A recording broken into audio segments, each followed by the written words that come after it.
Ladies and gentlemen, boys and girls, welcome back to DTM eSports 2025. We're over the halfway point, and boy, that intro video just, I don't know, makes my hair stand up on end every single time. My name's Luke Crane. I'll be one of your hosts slash commentators slash, if you need a cup of tea, I'll go get it for you. I am joined by the ever wonderful Connery Maddock. Connery, how are you doing?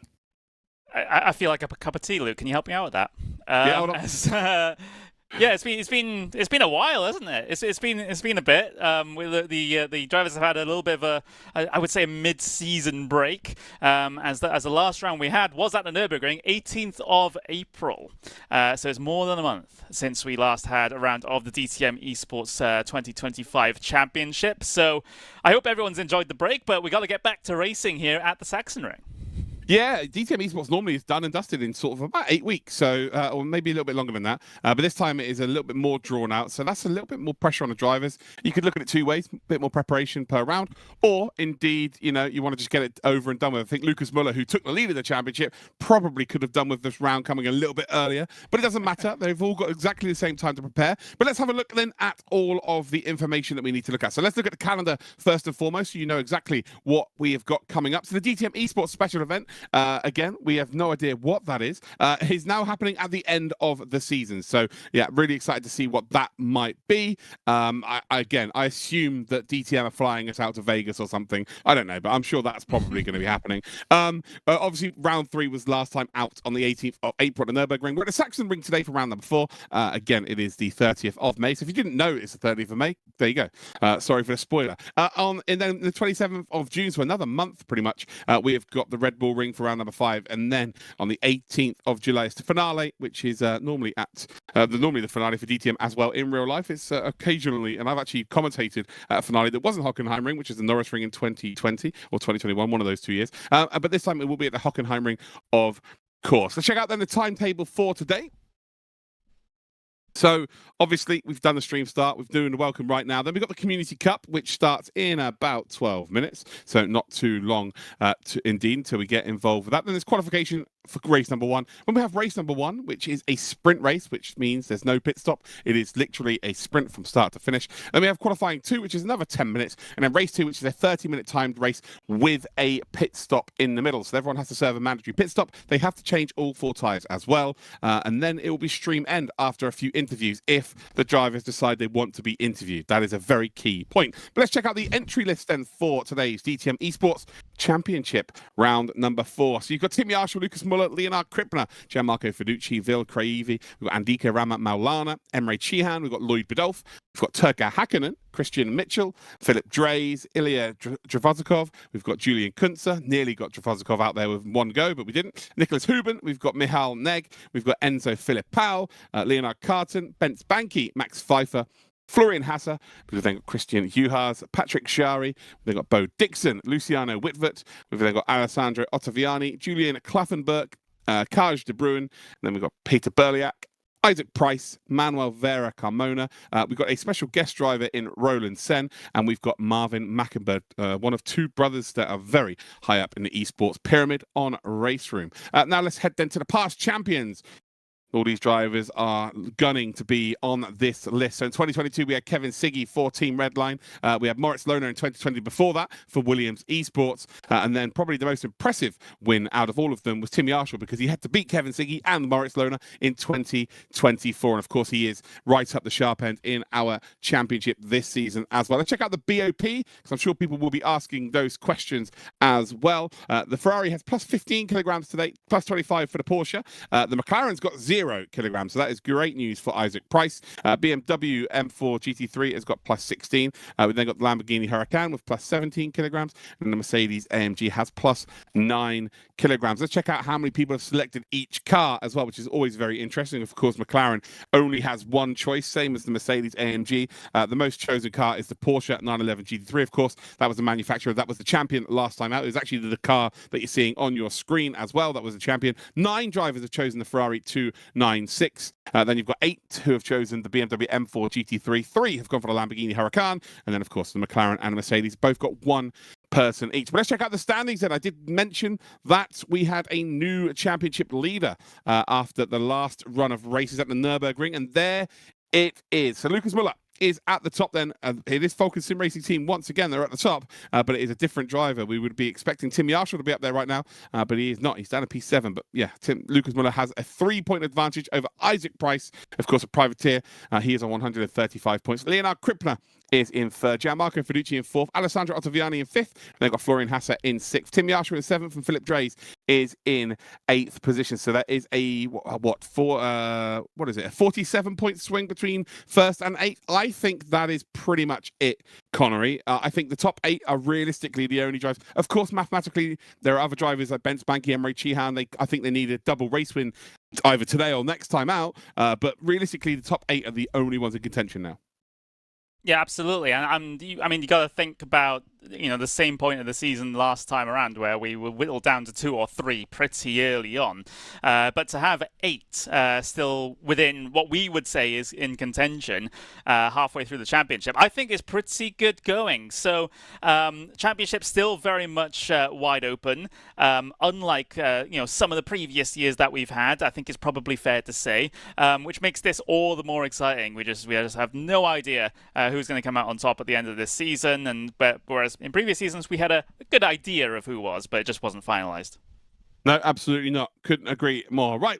Obviously, this is DTM eSports. We are a byproduct of DTM, and we've got some highlights from the Sachsenring. But after that, there'll be a little video to show you how you can get involved and potentially race alongside Maurice Schuring.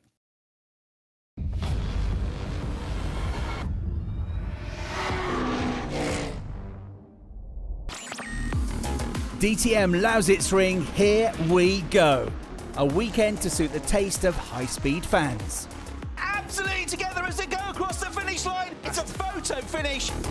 In addition to the DTM, the ADAC GT Masters, and above all, the over 1,000 horsepower race cars of the European Truck Racing Championship provided plenty for the spectators. There was also full throttle off the track, but on 2 wheels. The DTM aces Nicky Tim, Jules Gounon, Maurice Schuring and Gilles Magnus competed against each other in the ADAC Bike Parkour Challenge. Track limits, precision and speed were decisive. In the end, the Dane Tim won the event ahead of AMG driver Gounon. Good story for all the kids to have fun now here and just have a good time. Any words to a winner, Nicky Team? Yeah, good job, but I will be back. A few days before the first race, the DTM drivers charged around the Sachsenring, but without any wheels. Twice to be precise, as the Best Water Run charity event organised by BWT to raise awareness of global water shortages, and Jack Aitken was first to cross the finish line. I mean, maybe it's the only win I get this weekend, so I have to make the most of it, You never know. So. He was not to be proved right, because the Brit took victory in Sunday's DTM race. You told me you probably won't win anything here, and now we're here.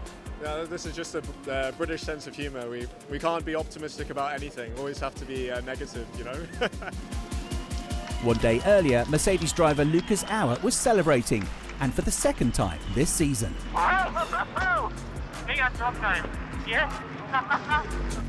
At the moment it's running very well and I really enjoy the days.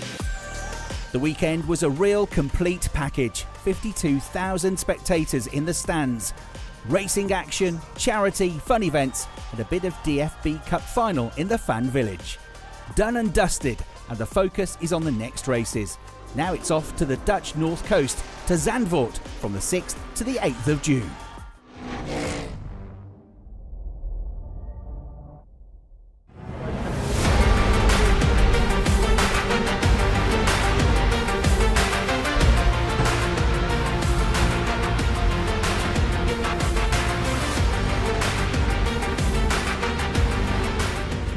Hi, my name is Maurice Schuring, DTM driver for Manthey. My lap time of Beat the Pro Challenge in Zandvoort is just now on the list. Try to beat it at home. The fastest 5 will get to race with me at the Zandvoort event, so I really hope to see you there. And good luck.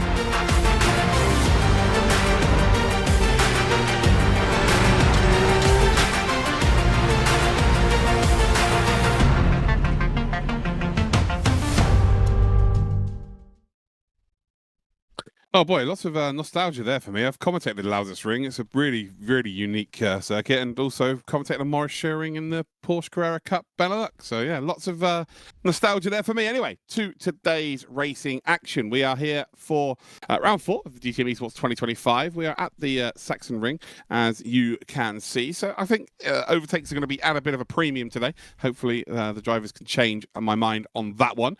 Circuit length is 3.6 kilometers. Obviously, we've got races 1 and 2, which are 20 minutes and 30 minutes long. And actually, Thierry Vermeulen holds the lap record here with a 1:19.082. So very interesting indeed. Right, it's time for the Community Cup race. We love this. This is the older cars around this beautiful circuit at the Sachsenring. We are in, I guess we're in qualifying. Yes, we are. So we've got 3 minutes left of qualifying.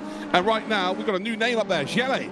It's always a Hungarian, of course. There's 2 of them. Hegedus as well up there. But right now, yeah, it's a very unusual list at the top, I would say. Roche, Lorenz, Orban have all raced before as well. Berkes, Evtushenko, Lorenzo have all been in and around it. But Gele and Hegedus, this is their first time, and they are right at the sharp end. Yeah, absolutely. Setting the pace here in the BMWs. In fact, joins a gaggle of BMWs at the very front of qualifying at the moment. It's 3 occupying top 3 spots, then an Audi, and then another 2. So BMW definitely seems to be the preferred car here. Got a couple of, well, smattering of Mercedes and Audis further down the field, but yeah, BMW dominant, it seems, here at the Sachsenring for the moment. Just a reminder, these are the 2016 DTM cars, so not the most modern ones that we see in the actual DTM eSports Championship, but for these Community Cup races, they've decided to go a little bit retro on us, as we see a big incident there involving your second place grid sitter at the moment of Hegedus. It was Glock, yes, it was. Yeah, no, yeah, this is I think the second from last Class 1 cars in the game. So I think there's a generation after this as well. So yeah, this is the second to last one, so 2016. But yeah, if you want to get yourself involved in any of the DTM classes of car over the years, dating back to the 80s, you can do. Head to raceroom.com, and there's so much choice out there. Lots of classic circuits as well as the circuits they currently race on as well. So it's perfect. We're on board with Orban, and well, I say there's always a Hungarian. Right now we've got 1, 2, 3, 4, 5. 6 Hungarians in the same grid. And they can't all win. There's always a Hungarian that wins, but it's going to be tough for them all to win. Yeah, absolutely. Always coming out in full force here on Race Room are the Hungarians. But as we sort of wrap ourselves down towards the end of qualifying, I'm not seeing any massive movers at the moment. No purple on the left-hand side. You see Daniel getting himself up into P8 there in this qualifying order. We know how how action-packed qualifying can be in the main DTM eSports races, but it's a little bit more of a chill affair here in these Community Cup events. Although, you know, still narrow margins at the very top of the field, less than 2.5 tenths of a second separating Sella and Hegedus here at the moment, and well, the top 9 covered by, top 10 covered by just that 1 second. Yeah, there's a little bit bigger gaps, especially from the front drivers. That's for sure. Normally we're expecting to see 6 tenths between the whole field, but today it seems like the car is a bit more challenging, and it is. It is an absolute handful. It's like trying to control a fully alive halibut you've taken out to sea, trying to drive this car around the circuit. And if anyone has any ideas what that's like, I'm sure there's a video on the internet where you can see people trying to handle a halibut. They're a big fish and they like to move. But yeah, right now Gele is out there and the fastest. Doesn't look like anybody's going to realistically catch up, and the session is actually over now. So it's going to be 2 Hungarians on the front row, and well, like I always say, it's always a Hungarian, and maybe one of those 2 will be our race winner today. And would that be our 4th different winner for 4 races? I think it would be. It could be. We're on we have a somewhat of a string of different winners in DTM eSports. We might get ourselves continuing on in the Community Cup event as well. So as we get this this race transitioned over into the actual gridding and racing mode here after qualifying, it's a very, very sunny day here at the Sachsenring. It's not really a track that's renowned for its overtaking opportunities, but there's certainly ones that you can manufacture sometimes at this circuit, especially with the little bit of help from a mistake from the driver ahead of you. But yeah, it's definitely not the worst track on the calendar for overtaking, but it tends to be a little bit of a struggle. No, it definitely is a struggle. I think with this car specifically, in the last sort of 10 minutes of this race, when the tyres really go off, you're going to see drivers drop off significantly. So if drivers can look after their tyres better than someone else, they're in a great spot. It will be very treacherous. It'll be like driving on ice, actually, trying to get the power down on the exits of corners around the Sachsenring. But we're here. We are ready to get involved here. We've got the 5 red lights on my screen. Chat, let me know where you're watching from around the world. I'm watching on Twitch and on YouTube. Get yourselves involved. We're about to go green light racing for the 4th round of the Community Cup, and it's a fantastic start by Rush. Although the second phase doesn't seem to be as good as the first phase, trying to get squeezed then onto the apex from Hegedus. It's not quite going to work out there, and I think you'll find that Rush is going to hold on to that second spot. No, he gets washed out wide, and they're still fighting for position. Perfect for Jella, who's out in the lead. He can just watch in his rearview mirror thinking, yes, boys, you boys crack on, and I will drive off into the sunset. But ultimately, he's still not done there. The fight for P2 is raging on. Look at this, Connery. This is fantastic. Yeah, absolutely. Tim Roche trying to capitalize on his good starts here, but he still has Hegedus on his inside there, half a car length ahead now for this winding left-hander, and Hegedus is able to hold on to position, but he's got cars absolutely stacked up behind him. Still not safe at this save. Cell is trying to run away with the race lead at the very front. Here comes Maximilian Lorenz down the inside. The contact made between the two of them. Lorenz is going to go round. Oh, he is going to go round, and I'm telling you now, no one can see him because of the smoke, but it's all his own fault there. He's been too optimistic. His rejoin's awful as well, but he's just been far too optimistic there. Basically washed out into Hegedus. Luckily, Hegedus is all good and, facing in the right direction, but yeah, on lap number 1, you're watching. He's had the best seat in house of watching Hegedus, and actually we're seeing so it's Rush, wasn't it? So Rush was involved in that. He's watched Hegedus and Rush go side by side for what? The first 3/4 of a lap, and then he's just got barreled in there. He sees so much respect, and then he's gone and made a mistake there. I'm sure it's obviously not intentional, but you've got to be a bit cleverer there. The big winner out of all of that situation, or 2 big winners, is actually the people who are on pole position and in second. Scheller and Hegedus, they're off into the distance already. Yeah, a significant gap being established here for the race leads. It's up to almost 1.5 seconds already, and in fact it's just ticked over 1.5 seconds between the 2 Hungarians at the very front of the field. So Seller is laughing at this point. Being able to pull this gap means he potentially doesn't have to lean on those tyres too much, which is very, very important here at Sachsenring, that it does chew up that rubber a lot. So it's something the drivers do have to be concerned about, even with a short race such as this one. I mean, I think people, especially in sim racing these days, get into this endurance mindset of the hour-long stints. But forget, if you're really pushing hard in these sprint races, they do tend to go off even after 20 minutes. Oh, these cars they've got so much torque out of a corner that the rears will just heat up, and you've just got nothing left by the end. So this is a perfect situation for our front two, where they can really look after the tyres. You see Daniel getting involved there with Evtushenko just about holding on. Rush in behind them as well. But you can see the lead now between Jella and Hegedus is about 1.7 seconds, and then there's another gap of about 1.7 again. Actually, it's a mistake there from Hegedus. You just sort of lock up, sort of smoke actually, up a bit further up the road. Evtushenko, though, looking to indeed hold on. Daniel, the Czech driver, in 4th position, and Rush. You've got to be patient, because we've seen this time and time again, especially with the older cars in this Community Cup, that if you can really look after the tyres, the final 5 minutes, you'll find yourself so many freebies. Absolutely, it's that's the main aim of the game, is just to keep yourself in it, isn't it? In these sorts of races, especially when you're in a bit of a train like we're in for the top 3 here at the moment. Multiple cars involved in this one: Daniel, Roche, Orban, Lichtenhagen on the back of this one as well. You can count Burkus in this as well. So big long train for 3rd place. Top 2 have run away a little bit, as you can see here, but you can see the little sort of positioning on the way down in towards turn number 1. This is basically your big, if not your only, overtaking opportunity here. There goes Roche down the inside of Daniel at turn 1. Can he get it done? He absolutely cannot. The door was open, but it was slammed shut as quickly as it was open. Rush then trying to find herself an opportunity, and again, can really count himself unlucky getting involved in the incident earlier on with Lorenz. The fact that he's facing in the right direction is actually, I guess, a positive to take from it, but he'll be, you know, pretty angry that he's not out there battling for second spot. It looks like Gjella is the star of the field right now. 2 seconds in the lead, fastest lap of the race, doesn't need to push right now, could look after those tyres and sort of coast his way to victory. And then you've got Hegedus, who is pulling away from this group as well. They're fighting so much, they're not actually catching up to the front two. And even if they were catching up, they would be killing their tyres. And by the time they catch up to the front two, it would be almost impossible for them to make any kind of inroads or any kind of moves. You see a potential move then in towards that second to last left-hander. The door just not quite open enough there for the move. And Evtushenko is going to hang on.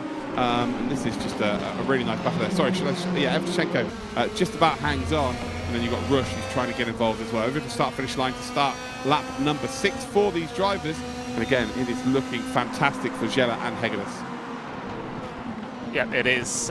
These drivers just behind fighting it out, and Daniel just outbreaks himself here a little bit. Bit of a snap from Evtushenko as well. So that's all the evidence you need to show that both drivers are really, really pushing. One on the defensive, one on the offense. But we've still got 14.5 minutes of this to go. I think that's a hell of a battle there for P14. If you want to quickly have a look here, we've got Yauchin, we've got Lorenz, we've got Hotlock. Those are all very closely contesting those spots. Hotlock in 16th position, the yellow car at the back of this. Yauchin is in that BWT pink livery, and he's under so much pressure then from Lorenz. Can Lorenz potentially make a move? Well, he fought against it that time round.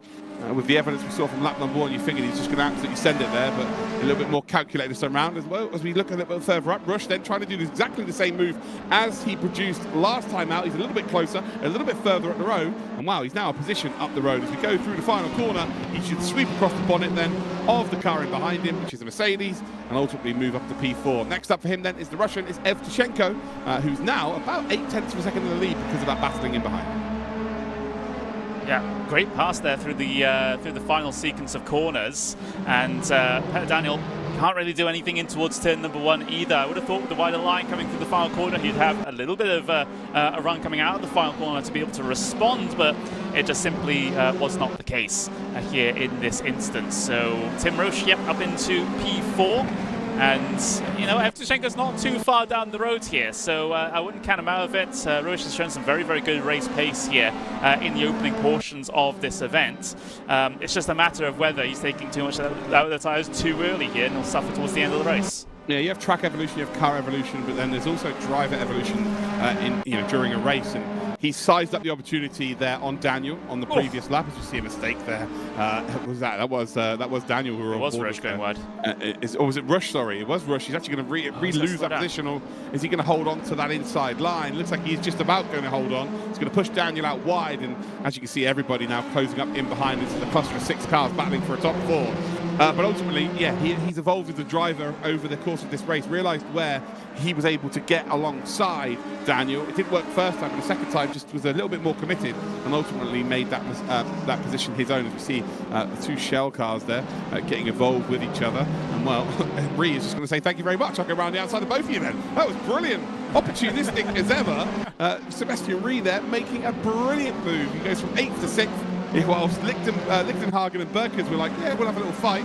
Ree was like, yeah, all right, boys, you guys crack on. I'm going to go around your outside. I'll see you later. Shava's making the most out of that turn 1 opportunity, isn't it? It is the most obvious opportunity at this racetrack where it's difficult to get anything done anywhere else. I mean, we saw moves coming into the final corner as well previously, but these drivers doing a decent job and giving us a show here for this round of the Community Cup. We have to remind everyone the actual DTM eSports drivers will be on a little bit later on after this. It's just these are members of the community that have set really good lap times in sort of the hot lap period.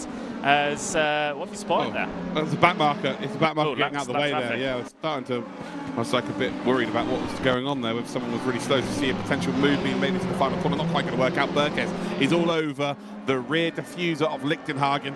And right now, Lichtenhagen is just about hanging on. Last time out, Berkes just had a little sniff of the rear, a little touch almost of the rear, actually. And that's what gave the opportunity for Reed to move around the outside. This time round, well, there's a mistake there, actually, from Lichtenhagen. Just about going to hold on. Berkes not really got the room to manoeuvre with. And in behind him, you've got Muller, who actually, he's very much excited to see how this unfolds. There might be opportunities. There is contact between the two of them, and that is going. Oh no, they're just fighting now.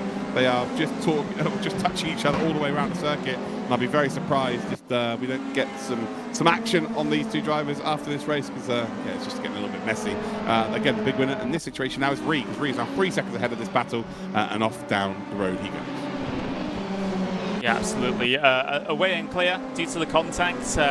Max Muller in behind in the yellow BMW had a bit of a sideways moment too, and he's under pressure from Christian Orban here as well. Orban sitting in the slipstream, coming down all the way down that hill, flicking it in towards that left-hander, and is in prime position potentially to make a move in towards turn number 1, maybe even now into the final corner. Though Max Muller decides to try and cover that off. He might be compromised coming out of the final corner as a result, though. However, let's see how this one works out. As is that another back marker coming through? I believe it is. No, that's Burkes. Burkes has let them go. Oh, is it? I think Burkes has been told to let them go as well. I think the race director's given. Oh no! Oh, and immediately in another incident. Oh my word! Not his fault that time round. There, it looks like Lichtenhagen just really couldn't get the power down around the turn number 1, and we're seeing lots of mistakes in these drivers. Just literally not having the grip. It's as simple as that. The tyres are really hurting now, just because they've been battling so hard. You know, they're effectively driving more distance because they're moving left and right across the circuit, but it's really getting that power down and trying to keep position, where as you look at someone like Scheller, Hegedus, Evtushenko, you know, they've got no one around them, so they can just take that optimum line. They can just be a little bit more pretty with the throttle, and you know, they're in a very, very good spot. But when you're in a pack of 4 or 5 cars, you can't really save tyres. There's no real choice. You've got to fight. Yeah, absolutely. It's a really, really tricky situation to be in, where you're forced to do something that you don't really want to do, because you know those tyres are going to be critical for the final laps of this race. But you know, what do you prioritise at that point? Track position or comfort at the end of the race? Look at that. Ree has kind of kept himself out of trouble here and has been driving. So you've got to push to pass there as well. Yeah, you can see that Daniel has been fighting. He was fighting with Lichtenhagen and Burkes, you know, quite aggressively, whereas Ree kind of kept himself out of it and just sort of waited for people to make mistakes. So you would imagine Ree will have the better tyres at this stage of the race with 8 minutes to go. And you know, case in point, there's the evidence. Just sort of breeze past Daniel, who's looked very quick during this race. And I'll be very surprised if we don't see Ree potentially get past Rush and maybe even creep up towards the back of Evtushenko. I mean, these are all things that potentially might be on the horizon for him. He's shown very, very good pace indeed, and a big bunch of smoke coming from Roche there. Maybe a little bit of a mistake. See how fast he's being reeled in by his fellow German. And Ree, well, I mean, you said if P4 might be a possibility. I think it's almost a certainty at this point. Look how slow that Roche is going, and now Ree goes down the inside at the penultimate turns. Yeah, and it'll be here. Look, you know, he'll back out, but it's the power he can get down on the exit of this left-hander onto that straight. You'll see the car in front just squiggle around. He just seems to be able to get that power down so much nicer than the car in front. And actually, to be fair, you've got to hand this to Rush there. He's done a very, very good job, in all fairness. As we see now, Ree is going to try and go round the outside. And this would be a spectacular overtake if he can make it stick. There is contact between the two of them. Rush is not going to be kind there and let him have that opportunity. But you can see that Ree has definitely got the better of the tyres right now, and has definitely got the better of the car. And again, 7 minutes to go. You would probably put your house on Ree making an overtake here for P4. Yeah, absolutely. Just shown some absolute brilliant race pace, and either 14.4 that last time by, which was 6/10 faster than what Tim Roche was able to put out there, and his fastest lap of the race is also looking very, very competitive too. So Ree perhaps not having the best qualifying, but the race pace looking absolutely brilliant here at the moment, as these cars start to get more and more unsettled as the end of this race draws clear. You see the slightly different lines being taken into there by both drivers. Sebastian Ree trying to find any advantage possible. Of course, they do have the push to passes to utilize in this spec of DTM car, but as they head their way across the start-finish line, now almost 6 minutes left to go. Don't count Per Daniel out of this one still as well. He's just sort of hanging there in the background. Yeah, and you can see that Rush's kind of figured out where he can hold on to position, as we see a big mistake actually from Ree. Ree, is he going to hold on? He does. Daniel there closes up and looks to make his move up for P5, but Rush seems to have figured out where he can just hold the inside line and hold on to position. So at this stage of the race, he definitely doesn't have the tyres to do it in terms of raw pace, but he has to appreciate that Ree, as much as his tyres will be better, will still have the similar issues, just not as pronounced. So if he can figure out just putting his car in the right positions, it makes it almost impossible for Ree to make that move. So it remains to be seen as to whether that's going to happen. But I put my house on this happening now, so basically if he doesn't get P4, I've just lost my house. Ah, you just give it to me. There we go. I need one at the moment. Fair enough. It's housing market in the UK is awful. Just don't. But as we see these cars circulate once again, Ree might again be in an opportunity, or at least be in a position to try and make this pass in towards turn number 1. We will just be moments away from finding out as we get the view from up above. Tim Roche going all the way to the pit wall to try and cover that one off, trying to open up the corner for turn 1. Although, you know, you can see that Ree is really going for every single gap possible. Just that slight opening on the inside, still put his nose there, no commitment to it, you know, and there wouldn't be unless you want to cause an almighty incident, but just sort of getting in the mirror somewhat. Oh, big moment, big moment there for Rush. And he's going to leave that door open up the inside. Ree should get this nailed here, and if it isn't now, well, you know, it will be in the next couple of corners here, because Rush's tyres are going to be screaming at him. He's there sliding the rear around once again, and there we go, door even wider ajar, and Ree moves up to P4, although Rush is going to try and go back at him. And I tell you what, he might have this nailed here. If we move up to the sweeping double left-hander, he absolutely has, and he retakes that position. But again, they're swapping positions like his Pokemon cards at this point. As we head down the hill, Ree does just about get it. We've got Daniel in behind now trying to get involved as well. And oh boy, we're seeing fights once again in the Community Cup that always brings some highlights. Yeah, absolutely. It's great to see. These guys never fail to deliver here. And you can see you know, with the view of that rear wing, the DRS in effect being active for Sebastian Ree on the way down in towards turn number 1, just to make sure that he keeps himself ahead. Yeah, no, 100% there. Just now, don't do anything too silly. Get yourself up top 4. How far are you behind Evtushenko? Is there the opportunity of catching up? I think the fighting that's happened for P4 may kill that opportunity, as we see a car off into the gravel there. Very tough, these conditions. It's almost as tough as racing in rain now, I would say. Maybe even tougher than that, to be fair, because you're trying to still hit the racing line, but the grip just isn't there like you know it before, as we see dust being kicked up so hard. Oh, it's not good. This is not pretty. Because once you go off into the gravel, you've got dirty tyres, you've got overheated tyres as well. Whitmer's is just going to be almost a mobile chicane. Not the most mobile, as we see a car in the background do a pirouette as well. Give them a 7.5 out of 10 for that one. And yeah, it's just tough now. And also, when you're down in P16, 17, you've got nothing really to fight for, you kind of lose concentration. And you're almost not really thinking about anyone else. You're just thinking about getting to the end, going to get a nice cold beer and chilling out. Indeed you are. But on board with Daniel here at the moment, as he tries to lock onto the back of a somewhat struggling Daniel Roche. Daniel Roche? Tim Roche. I don't know where Daniel came from. Tim Roche, again, himself is also trying to keep tabs on Sebastian Ree, but he's having big success in doing so here at the moment. 2 minutes left to go. Not expecting a swap around here between these two, but never say never. There's been a lot of mistakes from drivers out there where they've been struggling with the tyres, struggling to get the power down, struggling to get the car slowed down on the brakes as well, because you have higher likelihood of locking up and overdoing it when the tyres get to this state later on in the race. So yeah, it's a bit of a struggle out there at the moment for all of the drivers. So one little error could mean you lose one, if not more, positions. There's a battle going on for P11. Yeah, well, there's just battles everywhere, right? There's drivers that will maybe not have the raw pace to be a top 10 driver in this, and this is like the second tier of esports drivers. They're still very, very good guys. Let's just not get that mixed up. But there'll be drivers here that aren't good enough in terms of raw pace to be top 10, but because they've managed their race better, will find themselves free opportunities at this stage. As you can see, Hotlock here, Dominic just up ahead of them. Yalchin seems to have a nice gap for that top 10, so the Turkish driver should get that top 10. Then you've got Spigil, who's not far in behind them, and yeah, there are plenty of opportunities to fight for positions at this stage. Again, just position your car in the right place, don't make any mistakes, and you're golden. And head for the apex. Don't be on the outside here, ladies and gentlemen, not with bad tyres.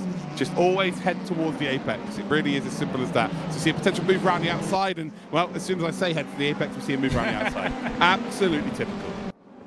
Hulloch heard you and just took it as a challenge. And just went, okay, cool, I'm going to commit to a move around the outside, and does actually make it stick over the Mercedes in behind now. And Varga Dominic now has to go from defending against one car, defending against another, because Philip Spiegel behind is looking pretty racy at this stage as well. But we've only got 15 seconds left on the clock. Philip Spiegel having a bit of an error and actually loses the position to Dirk Gretschel there, as we've got 8 seconds left on the clock. There is Christoph Sell. We haven't talked much about him, but he sort of run away after the opening lap or so and has established this almost 6-second gap, and as long as he keeps on the grey stuff, should be good to the end as we're on the final lap. Yeah, indeed. We're on board with Jelly. Again, it's always, it can be a good thing or a bad thing. If you get 0 camera time, it means either you've had a terrible race or you've had an exceptional race. Yeah, it's one of those situations, right? As we see Berquez trying to potentially get one more position. Daniel, who was in the thick of it for a top 5, but ultimately has dropped a little bit in terms of pace. He's dropped like a stone. Is there an opportunity for Berquez to get into that top 6 and make it 3 Hungarians in that top 6? Again, it's going to be very, very tight between them. The gap between the front two, those 6 seconds, then a further 5 seconds back to Evtushenko, and it's about 3.3 seconds back to Rush, Daniel, Berquez. As we head down around the final corner, it is a 4th winner from 4. It is always a Hungarian, ladies and gentlemen. It is a pole position, it's a fastest lap, and it's a race win. It is Jelle with the victory. Congratulations to him. Daniel, has he made the move? I think he has. No, sorry, he's held on. So Berquez was looking to make the move. Looks like they did trade a little bit of paint. I'll tell you what, it still might be on. As we go up towards the line, no, it's not. So Daniel just about holds on. The Czech driver holds on to the P6. And, yeah, just lots of ridiculousness. There was some incidents. There was some poor rejoins, which Connery absolutely loves. And then there was just a really good performance from Jelle. So congratulations to the 2 Hungarians from P1 and P2. There's some E12 and back though, as they're going to be very, very close, heading their way across the line. Not quite side by side, but a group of 4 all crossing at pretty much the same time there, after a bit of a squabble through the final sector for those positions further back there. But yeah, an interesting Community Cup race, some good action up and down the fields. I mean, for the very pointy end, it was a pretty boring race for Sell, as he had all of the action happen behind him, all tripping over each other and slowing themselves down. He was able to run away from the drop of the green flag and didn't look back. No, 100%. We're about to get the official standings, then say hello to a few people watching over on YouTube. We've got Automobilismo Virtual, Yao Vitor, we've got Turbo Power, we've got Z Underball, Saildus. How you doing, guys? Welcome to the stream. Hope you are all good. And there we go. So Christoph Jelle is your race winner. 6 seconds clear then of Jabba Hegedus. And then got Alexei Evtushenko, Sebastian Ree, Tim Rush, Peter Daniel, Cornel Berquez, Maximilian Lorenz, Hendrik Lichtenhagen. We then have Oktay Yaushin as your top 10. Marcel Hocklock is in 11th. Dirk Gretschel, Philip Spiegel, Christian Orban, Varga Dominic, Vincent Whitmers. Then got Mike Schmidt, Daniel Stremeyer, Josep Hrvas, Raphael Heinrich, top 20. Then we've got Stefan Frank, Dominic Eichhoff. Then got Brian Duffy, Sergei Slipak, Jonas Riedel, Naufal Mohamed Faze, Moritz Arnold, Andrea Percy as your classified finishers. And then 2 DNS, we've got Zolt, Schranko, and then we've got Max Muller, which is the most German name of all time. Bernardo Lorenzo, and then I've missed the last name there because Connery decided to put us on camera and catch me completely off guard there. Luckily, I wasn't picking my nose or anything, to be fair. How are we all doing then, chat? Hopefully well. That's a Community Cup race done and dusted. Connery, that was absolutely bonkers, as it always is. I think we're going to have some interviews well, to be fair, we do have the interviews. We've got Christoph, who will drag in right now. Well, we have our race winner. I'll be honest with you, Christoph, we didn't really see you during that race. There was 0 camera time, apart from when you started the race, but that's a good thing for you. It means you've done well.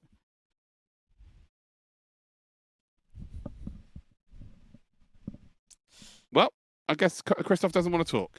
That's fine. I'm here. Oh, there Oh, we hello. go. Yeah, hello. Well done, mate. Sorry. Congratulations. Hope Thank you're you. feeling pretty well. That's your first time appearing in a Community Cup this year, I'm pretty sure. Yeah, it is. And it you was win. fun. Yeah. It was a really fun race, actually. Luckily, I could come out from turn 1 in P1, so it was great. And I only had to manage the tire wear, so it was not a really hard race for me, but it was fun. No, fair play, mate. And again, you should probably retire now. 1 win, done. Happy days. Yeah. Sell the sim rig. Brilliant. Yeah, retire. Let's hear a bit more about you. So, Hungary have had a long list of sim races. I've commentated on hundreds of Hungarian sim races. You're a new name to me. Where have you come from, apart from Hungary? Yeah. I competed in F1 eSports before, to be honest. I have participated in the 2022 eSports Pro Exhibition as well.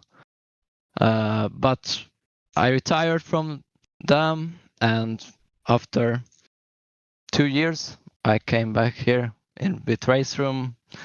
My goal is not really to be in esports, but we will see. Okay, cool. Well, congratulations, mate, on your first ever race with us in our Community Cup. You get a win, and I guess we'll maybe see you in 4 weeks' time. I'm sure you're going to try and qualify at a minimum. Yeah, maybe. Good job, mate. See you later. Enjoy Thank your you weekend. very much. See you. Bye-bye. There you go, Connery. A new name to add to the race room pool of about 4 million esports drivers. Seems very quick, and I guess he didn't try and qualify for DTM esports because the pace he has is he's definitely capable of being in that field. Yeah, absolutely. So maybe in the future. I mean, he said he doesn't have any intention to be a super serious esports driver again. But well, I guess you never fully get rid of that bug. You can't really fully leave. No, for sure. Again, if you've managed to make it to the Pro Exhibition in F1 esports, you have to have put in hours upon hours upon hours to do that. So preparation and stuff, this guy's going to know what he's doing. So be interested to see how his story unfolds. But again, it's another Hungarian, ladies and gentlemen, to add to that list. Right, so we are now here ready for round number 2. So round number 4 for the DTM esports. If you want a little refresher as to how round number 3 went, luckily we've got some highlights for you. So Connery's going to press that magical button, and you're going to not hear from us. Well, you actually will, ironically, because we're in the highlights, but you'll see a video.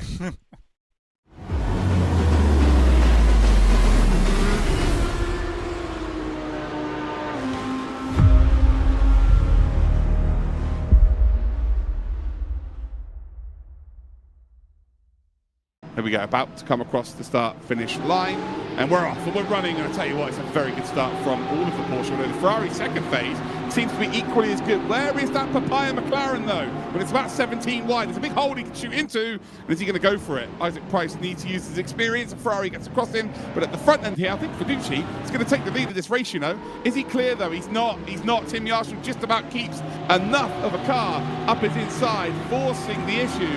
As we come through turn number 3, it's almost impossible for the Ferrari to make anything happen. As Yarshall makes a big mistake here, and now Fiducci will pinch him onto the apex, will get the run on the exit, and the Ferrari is about to take the lead here. That is something I did not expect to see. Yarshall with the mistake. And that's early again, so expect Yarshall. Well, he's going to miss out here big time. He's going to lose a lot of time on the exit as well. He's going to get just nestled out. Oh, no, he's found an overlap. To be fair, it didn't look like he was going to be able to get that car stopped. He has got it stopped. It's beautifully done so far. No grip out there on the curb, and Tim Yarshall will take the lead of this race. He runs deep, though. Tim Yarshall then enters the final corner. He now exits the final corner, and he will become our first 2-time race winner of the season. Fiducci did throw everything at him, but it wasn't quite enough. Krippner finishes in 3rd. We've got Muller in 4th. Ottaviani did get top 5 in the end. Of course, they're now waiting for the race director to give the green light signal and to get them running for the second race, the feature race of round number 3 of the DTM eSports 2025. And we are off, and it's a really good start, by the way, from Gianmarco Fiducci. Fiducci's got that inside line. He's going to get ahead of Ottaviani. As we head then down towards turn number 1, it's 3 wide here for the lead as well. Fiduci's got to be really careful. You've got Emre Cihan trying to go around the outside, and he is in third position. There's smoke. Is anyone going around the wrong way? No, they're all good. They've got through nicely. Fiduci is going to end up off the third row onto the second row as it stands. Is there one more position? No, he could nab as Emre Cihan's making a run on Leonard Kripner for second spot. Gets the grip there through turn number 3. We'll have the outside line for turn number 4. Oh, almost has a bit of contact there. Yeah, Isaac Price has gone from 11th up to a potential 7th and maybe even a 6th. As we head then down towards turn number 1, he's currently in 8th position. You've got also behind him Christian Michel. Round the outside then for Price. You know he's going to get a better run in terms of getting the power down. He will have the inside line on Emre Cihan. And by the time they come through turn number 2, he should have his full car ahead. And he's going to have that absolutely nailed. Isaac Price is on the charge. Here we go. Ottaviani's coming out, so is Fiduci, oh crikey, they're close. Oh, they are really close here. This is going to help Isaac close up if they fight down towards turn number 1. But Isaac hasn't really closed the gap as we head then through turn number 1. They are super, super close. And this is going to be our 5th different winner. But the most important thing is it's a feature race win, which is worth more than, well, almost double the points of what you would get for a sprint. You can see what it means to him, the smile on his face. Oh, he's a beautiful man, isn't he, old Lucas Muller? He takes victory here at the Nürburgring. He takes 40 points. So there you go. That is the highlights and the person who was on your screen last. Lucas Muller is our championship leader heading into today's first 2 races. So if you've just joined the stream, you've missed the community race, but the DTM eSports Championship races have not begun yet. So we're about to head into qualifying for the sprint race, and then we have a feature race after that. So once the action starts, ladies and gentlemen, oh boy, it will just be over before you know it. So make sure you have some drinks and some snacks. We are here at the Sachsenring. We've got 13 corners to negotiate. The circuit's 3.6 kilometers long. We've got 2 races, 20 minutes and 30 minutes. The difference between the 2 races is in race number 2, they have a mandatory pit stop, but they have to change all 4 tyres or all 4 wheels. I guess they technically have to change the wheels as well. And yeah, that's basically it. And then we have a race distance of 306 kilometers. That's a long, long race. But yeah, we will be heading into qualifying right now. Thierry Vermeulen does have the lap record here, 1:19.082. So if you want to kind of figure out how close they are to the real life times, as you can see, they're a lot quicker than the real life times here. So Tim Yashua 1:17.0 right now, and to be honest, needs it. He is our reigning champion, and probably is out of the top 8 is the one that really needs a result right now, because it has not been perfect for him. He is the only driver to win 2 races, but his consistency just hasn't been there this season. No, absolutely not. But hoping to establish some form of normalcy for Tim Yarshall at the moment. I mean, he's done very well in terms of his banker lap in this qualifying session, and in fact has posted a faster Sector 2 time here as well, though there's multiple sets of purple on the left-hand side of the screen there. But Yarshall comes across the line, does improve on his time, however gets beaten by Lucas Muller, our new championship leader from that previous event at the Nürburgring. So he goes 4 thousandths of a second faster in fact. So the front 2 are Porsches for the moment. Florian Hasse, the Lamborghini there in 3rd, with the 2 Ferraris, Abanki and Fiduci in behind as well, as yet more times start hitting the board. Emre Cihan up in towards 7th place here. Philip Drace is on a personal best lap at the moment, as long as he can hook up this final Sector 2. And we had a chat with Lucas Muller last time out, and I mentioned to him that he's been right up there as one of the best drivers in sim racing over the last sort of 4 or 5 years, but it's really won a couple of races but never won that championship, never had that championship that really solidifies him as a top tier driver. And he kind of disagreed with me a little bit. He said, oh no, I've done well on other championships, other series. He has, I could be wrong. I haven't seen him win that championship. And I said that could this one result be the difference? And by the looks of things, it is, because he is continuing to be as fast. And the only benchmark you can go by is Tim Yarshall, who is the reigning champion. Like, that is the benchmark that the best benchmark that you could be using. Also, in the same car, in the same team, they'll be using the same setup. Lucas Muller seems to have found that extra gear, although Tim Yarshall is looking very quick here to green sectors. Are we about to see him potentially take pole position with 4 minutes 40 seconds left on the clock? We are not. So Lucas Muller has left a bank of time down there that is very difficult for everyone to hit. In terms of Isaac Price watch, well, where is Isaac Price right now? He is P9. So yeah, he's got no BOP on that car, so that's either a good thing or the car is that bad that he's really going to struggle today. And by the looks of him being 0.3 of a second off, I think the car might be a bit of a struggle here around the Sachsenring, and that is the jungle of GT driving, I'm afraid.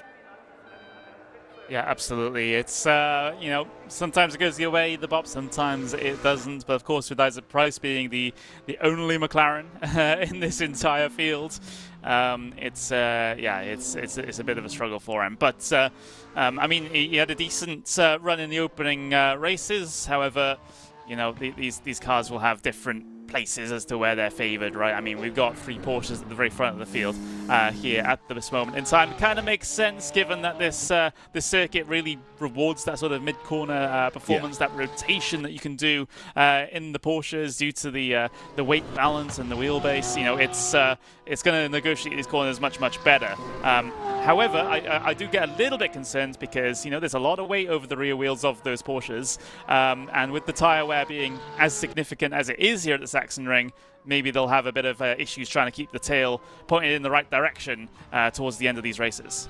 Grab your phone and hold it, because Tim Yarshall's got purple. Around the final corner we will go. Is this going to be an aborted lap? I don't think it will be. This is potentially going to be pole position, I think. 3 minutes left on the clock. Across the line he will go. And is it faster? It absolutely is. It's massive. That's a huge gap in this series, ladies and gentlemen. A full 1/10 of a second. Isaac Price is about to cross the line as well. He moves up to 9th position. He didn't improve as much as I thought he was going to. But yeah, Tim Yarshall has just absolutely blown this field out of the water. Look how close the times are. The top 24 drivers are separated by 7.5 of a second. It's a ridiculous field, as Emre Cihan is very quick through sector number 1.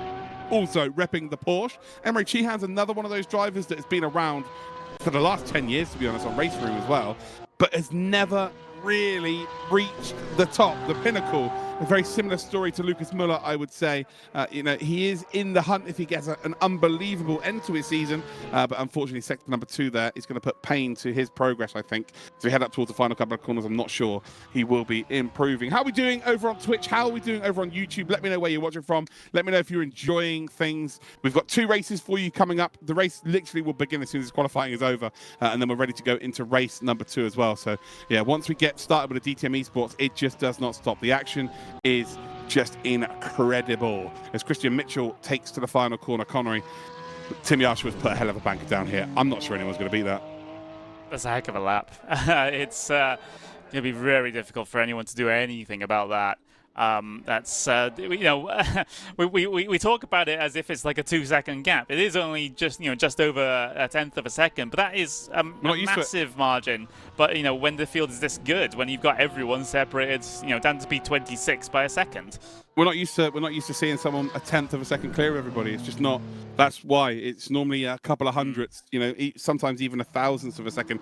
Christ, we've got Alolo Vera and Jari down in 18th and 19th. They put the same lap time in. Like, you know, it's a ridiculous paced field. It really is.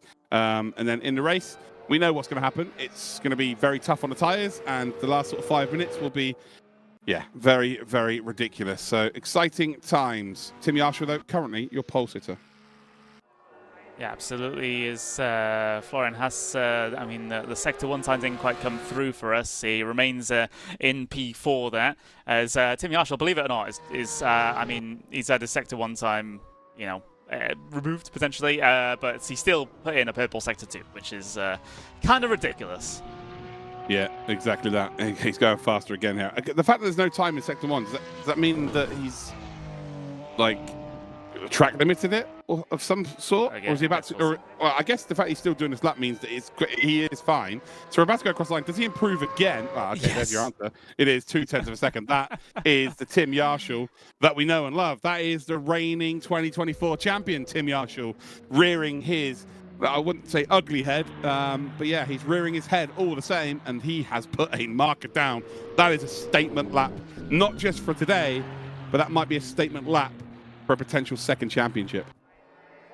Yeah, absolutely. Although Lucas Müller, I mean, we're looking at that qualifying performance here at the moment. I think Müller, you know, maybe has half a mind of being just happy with second place at this point, because, you know, if that qualifying pace translates into race pace for Yarshel, then this one's going to be very one-sided affair, unfortunately. But let's hope interesting things happen on the start here. They can and have here in the DTM eSports 2025. Florian Hasse has not been the best starter so far, or rather, Yarshel hasn't been the best starter so far this season. So and has been challenged on multiple occasions down in towards turn number 1 when he started at the front of the order. So yeah, this is going to be an interesting one for sure. It's just a short rundown into there. That's, if you get a good launch, then, well, you might have multiple positions to make up. And that's something that Isaac Price has been absolutely world-class at, is his race starts. To the extent where we believe he might have even chosen the car for that reason alone at this point, because it doesn't seem to be the best race car out there. But we've got a full formation lap, of course. We have a full formation lap. We've got the Cupra safety car there, officially partnered with DTM as well in real life. So it's nice to see that we have the actual car that takes them around the circuit for DTM in the sim as well. And make sure that if you want to get yourself involved on Racering, it is free to download, racering.com. Go get yourself involved. But keep an eye out on that orange, or should I say papaya? That's more of an orange, not really papaya. An orange McLaren a bit further back in 9th position. Expect to see, even though it's a short run down towards turn number 1, Isaac to make some move. And I think we'll have the inside line as well, being in the odd positions. Yes, he will. So this should be very interesting indeed. So one full formation up, then it's a 20-minute timed race. Connery, give us your predictions. It's hard to argue with the qualifying performance of Yarshel. As long as he gets away here, I think he's probably going to be okay. It's sort of yet to see how the tyre wear will affect those Porsches, especially with so many traction zones here, with all that weight on the rears. It does tend to be a bit harsh on the rears than some of the other GT3s, but yeah, the three of them at the very front at the moment, I mean, you can't argue with the qualifying pace, but I would say Yarshel has this in the bag as long as he gets a clean start, but, you know, who knows? I mean, Müller, you know, has a championship to, you know, continue to try to win here at this point, try to extend his advantage, or at least stem the bleeding as the situation may be. But you've also got a couple of others behind that are looking like they want to have a good points day here today as well. So, yeah, my money's on Yarshel, but, you know, who knows? We have a very...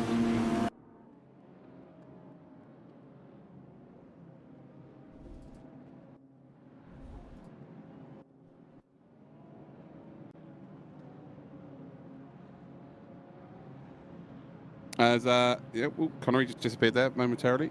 We're all good. So we're heading around the final corners then for this. We won't be able to look at the standings. But Tim Yarshel basically is just about 40 points behind the championship leaders. So it is a case of he needs to perform in this race. This is not just a statement from qualifying. He has to now go out there and win this race, in my honest opinion. And then he has to go and do the same in race number 2, because a 40-point gap is a massive gap, especially when that championship leader is still qualifying in 2nd spot. Teammates on the front row, then it's round 4. Sprint race for the DTM eSports 2025. We're about to go green light racing here at the Sachsenring, and who will take the number 1 spot down towards turn number 1. Here we go, we're off and we are running. And Tim Yarshel takes them away. It's a great start, by the way, from Fiducci. And look at that McLaren. The McLaren is absolutely flying down towards turn number 1. Is there some argy-bargy into turn 1? There is. And I'll tell you what, Isaac Price might end up in 5th position here, although there's 2 Ferraris having a bit of contact with each other there. They're going to have to do some tests later on to figure out who the father might be. And actually, it's still going on now. The Hymo car is going to get tracked out wide. And Isaac does move 9th up into 5th position. Tim Yarshel, though, does hold the lead. He's 2 tenths clear of Drees. And Lucas Müller, championship leader, has dropped 2 spots. He's now in 4th. Yeah, absolutely. Not the best of starts from championship leader. Now he's drawn back into the clutches of a very hard charging Price. Another phenomenal start from the British driver, and let's see if he's able to continue on that good form for the rest of the 20 minutes we have to run in this first race. Of course, no mandatory pit stop here in this one. It's a straight-out fight until the very end. It's not until race 2 where we get pit stops affecting things as they descend down the hill for the first time here at the Sachsenring. And well, Philip Drace looking quite comfortable there in P2 after getting a pretty good start indeed, and now is trying to chase after your race leader of Tim Yarshall as they head their way out of the final corner here across the line to complete lap number 1. A bit of a shuffle round in the top couple.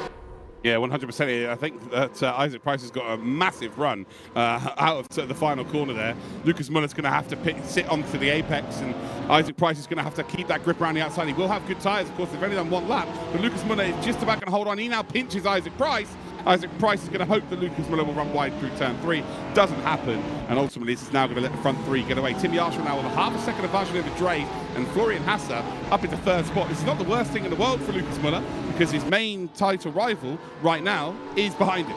It is the orange McLaren right behind him. So, of course, Tim Yarshall will gain points, but a P4 here would still have him as our championship leader heading into the feature race very shortly.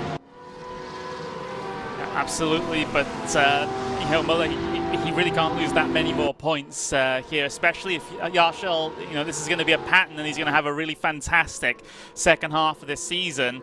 He really needs to try to minimize the damage as much as possible, otherwise this will start getting very, very quickly out of control if Yarshall's putting up P1, P1, P1 constantly.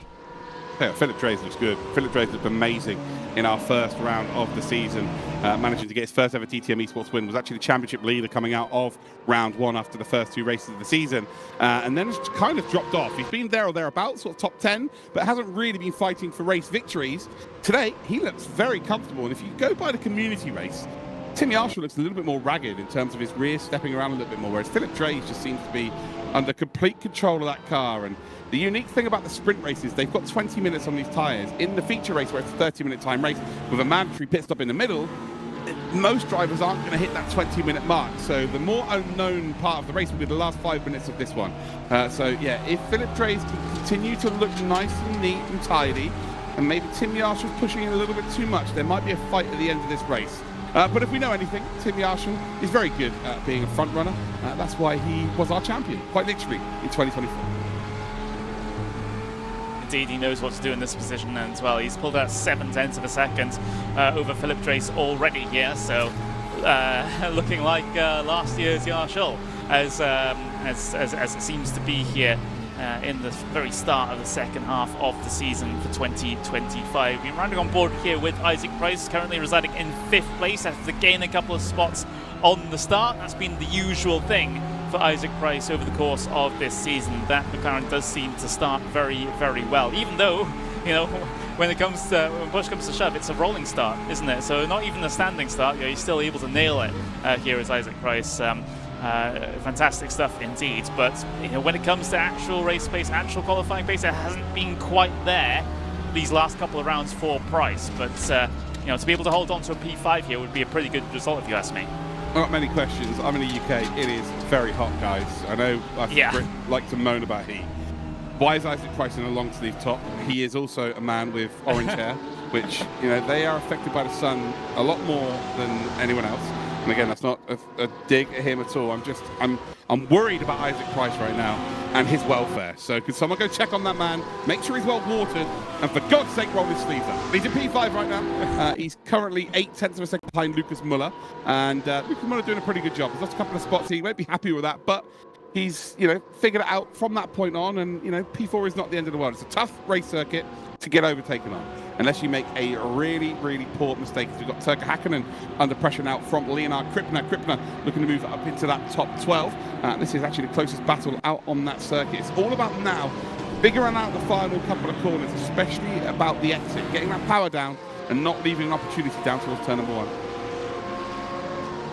Yeah, that's your main overtaking point here, of course, and you know, it's a bit more difficult in these cars to really leverage that opportunity because, I mean, in the 2016 cars, as we just saw in the Community Cup race, you have that push to pass, DRS, etc., to be able to, you know, give you that obvious opportunity in towards turn number 1. You don't have any such luxuries on this the GT3 era of DTM. No, you absolutely don't. With the BAP as well, they're, you know, as close as they possibly can be, you know, bearing in mind they all look completely different.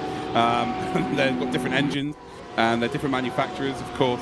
So yeah, within reason, you know, they are as close as they possibly can be, and you're seeing that right now. But this track is the great nullifier. It's very difficult to make moves around here. I like the Sachsenring, but I must admit, whenever I see it on the calendar on commentating, I'm a bit like, oh no, oh god, it's gonna be one of those, isn't it? But it has its charm, that's for sure, and it's held some of the most crazy, most chaotic DTM races in the history in real life. So yeah, it's definitely got his place on the DTM calendar.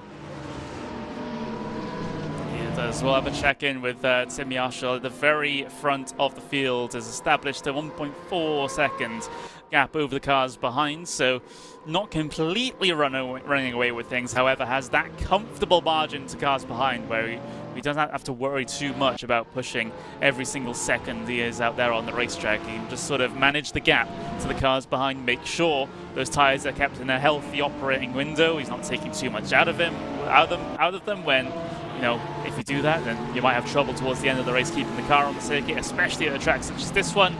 He's managing the race very, very well at this stage. But, you know, in terms of potential swaps in behind, they're all a little bit too spread out here to get too excited about any side-by-side action. We do have to go a little bit further back in the pack to be able to find drivers that may end up into a side-by-side battle. There's Luciano Wittvogt and Patrick Jarry getting themselves very close there between those two. But yeah, in terms of the top half of the field, it's sort of a bit of a waiting game at the moment. Also, you will see in the feature race, everybody will pit as soon as they can, by the way, today. Like, as soon as the pit window opens, it'll be pretty much everybody into the pits. It's, yeah, unless something drastically has changed, I think that will be the case as well. Yeah, people will want to get onto the fresh tyres and not get undercut, because track position is just, yeah, it's on old tyres, even with better tyres than someone in front of you, it's very difficult to overtake. So, back getting onto those fresh tyres as soon as you possibly can, keep that track position on everybody else. And yeah, just try and undercut as best you possibly can. But they're basically all undercut, but at the same time. That's realistically how it's going to go. Tim Yarshall out in... Oh, hold on. Tim, he dropped a significant amount of time there. There's a lot of smoke being kicked up there. I wonder if he made a little bit of a mistake. I said the one driver who's under a little bit of pressure here is probably Florian Haster. Looks like the Lamborghini starting to fall off a little bit of a cliff there. It's about 0.7 of a second between him and Lucas Muller, although on that lap there, it looks like he might have caught back up to Philip Drey. So yeah, it must have been a mistake on the previous lap. But Florian Hasser's got it all figured out once again. So Florian, if you watch this back, I apologise. I'll take it all back. No need to, don't hate me. I just thought you were getting caught a little bit. Good luck on your podium. Yeah, hopefully. But you know, Lucas Muller in behind, I mean, not close enough to be able to be a massive concern at the moment. Fiducci on the back of Price might be a thing, however. We know how that McLaren is not ideal for some of these circuits, and maybe towards the back end of this race, Fiducci might just have himself a chance getting himself a top 5 here. But Price is known to be able to hold on to potentially losing positions here. So it'll be a very, very tough pass if Fiducci is going to attempt this. Yeah, absolutely. It's yeah, Fiducci's one of those. He's a bit of a wild card. Is old Fiducci. I love him. He is a real good bloke. In all fairness, someone I've managed to meet as well. But he's a wild card. He's someone that will manage to make something happen in races when it doesn't look like it's a possibility. Like here, overtaking doesn't seem like it's the strongest opportunity. But ultimately, if there is someone who could find it on this grid, it will be Gianmarco Fiducci. Again, it's not to take anything away from him. He's a very quick sim racer. He's obviously the required level to be here, but he just has that X factor. So only positives coming from me. Absolutely. I like this, Luke. only positives. But for the moment, tough to be positive about the racing at the moment, as everyone's in this single file conga line, and not really making much of any opportunities that potentially may arise. But hopefully we're just in a little bit of a holding pattern for the very end of this race, where drivers will feel a little bit more urgency with regards to trying to get past drivers ahead of them. Perhaps going to be taking a few more risks, especially down into the heavy braking zone at turn number 1, which we're just about to head into here. There's Leonard Krippner just sort of sitting up behind Turka Hakkinen, and Christian Juhas also involved in this mid-pack sort of train as well. But yeah, very, very much in the holding pattern now. Yeah, 100%. Juha's now we're on board with trying to make a potential move then on Bence Banky. Bence Banky, although he's a little bit further up the road actually, it's Tucker Hakkinen who might be looking to make some inroads. You've got Leonard Krippner as well in that Falcon Sim Racing team car behind. We've got Kunze in 14th position, and we've got Rama Maulana who Andika started the season really well, and it's his first time in a race room major championship that we've commentated on, and it's kind of not gone as well from the shootout, unfortunately. It's not been right up there. You know, he was my wild card. He was my surprise package from the shootout, if I'm honest. I know he's quick on ACC, but I didn't know he had the pace on race room, but he obviously has. Maybe he's just struggling a little bit. We've got Lolo Vera, who's currently in P16. I know the whole family will be watching Vera racing, that's for sure, as you get to look at that beautiful man, Gianmarco Fiducci. Look at it. Oh, God. People have to pay for images like that normally. What a beautiful human. And, well, look at this. Maybe an opportunity on the brakes down in towards turn number 1. Door slightly ajar, but that one was always going to be one that's going to be rapidly closing. But Fiducci, yeah, not giving a lot of space for Isaac Price from the McLaren to breathe here at the moment. No, he absolutely isn't. But Isaac Price is a very experienced campaigner, and he won't be given anything for free, that's for sure. But again, Fiducci will find himself an opportunity, that's for sure. And you know, that is one thing that Isaac Price will be fully aware of. These two have raced each other many, many times over the last few years as well. And Gianmarco's been in sim racing a little bit less time than Isaac. Isaac's been in since the 1970s. Before sim racing was even invented, but yeah, it's Fiducci is very, very hot on the heels of Isaac Price, and this is worrying for Isaac heading into race number 2. You know, if he does pit early like everyone else, you know his car is significantly going to fall off because of this evidence here. Yeah, potentially. But you know, look at how much mid-corner speed Fiducci was able to carry into there, and now that'll be useful into these next left-handers too. As they climb up on towards the pit straight. There's going to be a run here from Gianmarco Fiducci. Is he going to be able to make the most of this? Yeah, you see Isaac Price is probably going to have to stay right here, and Gianmarco Fiducci is going to try and make a move around the outside. It's very difficult to make the move there with the camber of the circuit, but I'll tell you what, Price has left the door open on the exit. They have a little bit of door banging between the two of them. I think Price is just about going to hang on, and that is very respectful from the both of them there. That could have got very messy indeed, like we saw for the Community Cup, as Gianmarco Fiducci sees that cherry once again, wants a little bite of it, and doesn't quite manage to get himself involved. But this is now only bringing in Emre Cihan, Christian Mitchell, and Alessandro Ottaviani. They've all been invited to the party. It's now whether they can RSVP. Well, I mean, there might be positions for the taking here, just in case these guys have a bit more of a prolonged side-by-side battle. We saw the first signs of it coming through Sector 1 that time around. So they head their way through the double left-hander in the middle part of this lap. And Fiducci's still giving chase down the hill and is looking for a similarly good penultimate and final corners as to what he had on the previous lap to be able to open up that opportunity down in towards turn number 1. It's essentially your your main opportunity here at this racetrack. I know we saw the 2016 DTM cars make that happen in towards the final corner, but again, that was with the help of push to pass. But we don't have such things here in these GT3 machines, and again, the opportunity not there this time around for Fiducci to work himself through, although the train is sort of starting to establish itself here. The beauty of this circuit in turn 1 is the fact that there is a left-hander straight after the right-hander. So if you can find yourself an overlap around the outside, if you can be brave, there is a reward for it, but you have to be perfect. It is as simple as that. So it is still worthwhile defending the inside line, but yeah, you can be rewarded for being brave. At this stage of the race, you need to have significantly better tyres than the driver in front of you, I'd say, to be able to make that work. At the start of the race, when everyone's got nice tyres, you can really, really push the envelope. So it'd be tough to see it happen over the course of the next 4.5 minutes, but any one of these drivers is capable of magic, and that's why they're here. Let's look at the leader then. Timmy Archer with 3 seconds in the lead, which is quite remarkable. Very rarely do we see that gap being produced on the sprint race. Philip Dreys then is in second position, returning back to his best form. Florian Hasso, who's just been steady Eddie this whole season, has done very, very well so far. He's in third. Lucas Muller, championship leader, and will retain that lead heading into the feature race today. He is in fourth position. Isaac Price then, who is dealing with a lot of shenanigans. Look at that. Fiducci is right behind him, a little bit closer this time round, down towards turn number 1. Are we going to see a potential late move from Fiducci? He fakes it, and Isaac Price bites actually. goes in. Will he go deep though? He doesn't. And actually, he deals with that very, very well because he did react there, Connery. It's not really like Isaac to do that. He reacted, he turned in early, but ultimately did hold on to that apex, and he's making it very difficult for Fiducci. And I'm telling you now, Fiducci would prefer any name in this championship ahead of him right now other than Isaac Price. It's the one name you'd be thinking, oh God, what have I got to do to get past this guy? Because there is just so much experience in that brain of his.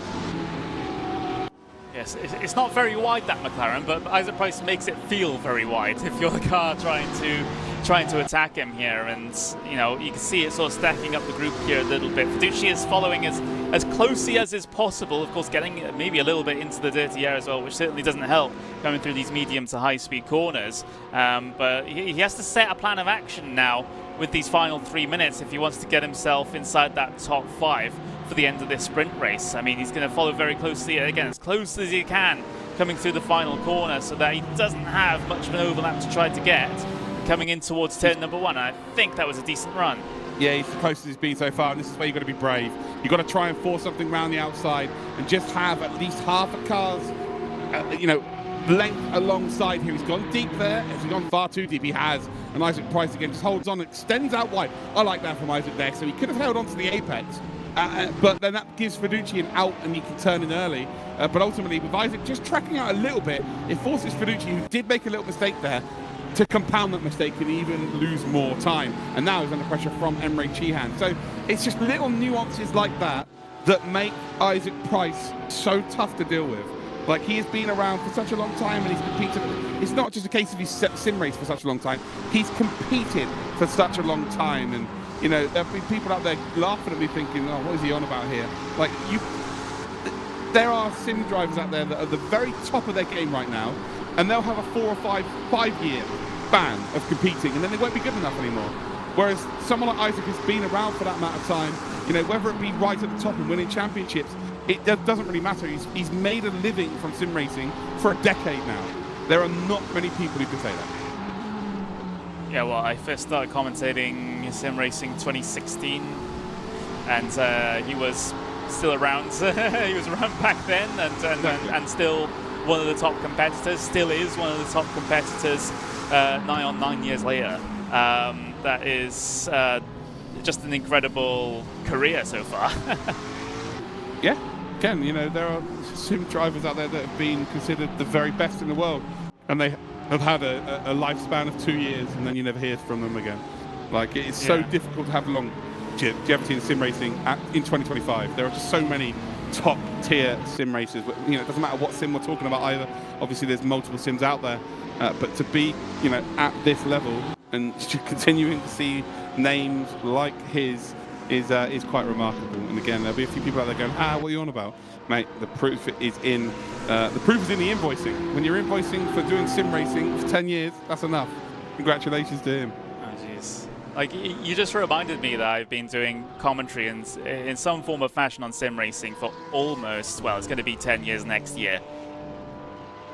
That's blown my mind. It's a very sobering thought. We're on to the final lap then of this race. Tim Yarshall will take us to the final lap. 4 seconds his advantage over the rest of this field, and it has been a very comprehensive victory as well. I say that it's tough, guys. Believe me, it is tough what he's achieving here in terms of the qualifying. Being 2/10 clear of everybody is quite ridiculous, and to then go out there and win this race by what will be 4 seconds by the time they do cross the line, that is a statement performance. Tim Yarshall about 40 points away from Lucas Muller in terms of becoming a 2-time champion, so he has to start performing. Otherwise, you know, the likes of Lucas Muller, Isaac Price are going to win this at a canter. But, you know, I said it had to be a statement in terms of qualifying, but you have to go out there and do it in the races. It's not going to be enough to win a sprint race. I can tell you that right now. This is going to be brilliant to start things off, but a sprint race the feature race is worth nearly double the amount of points as what we are going to get in this sprint. 24 points for winning this race, 40 points for winning the feature, which will follow this race very, very shortly. But as we come up towards the final corner, well, he's the only driver this season to win more than one race. Now, he's about to add a hat-trick. It's 3 races this season from Tim Yarshall. I'm not sure we're going to see too much of a celebration because he knows that to win this championship, he has a job to do. But congratulations must go to the way of our reigning champ. Congratulations, Tim Yarshall, our first race winner of the day. Dre's then will finish in second, back to his best, of course, as well. Was brilliant in round number 1. Hasn't really recaptured that up until today. Florian Hasse also taking advantage of Lucas Muller making a mistake through turn number 1. Lucas Muller, championship leader, will retain the championship lead, finishing in 4th, and Isaac Price will stay in 2nd, finishing in 5th spot. We've got Feducci, Chihan, Mitchell, Ottaviani, and Ben Spanky as your top 10. But Tim Yarshall, back in the winner's circle.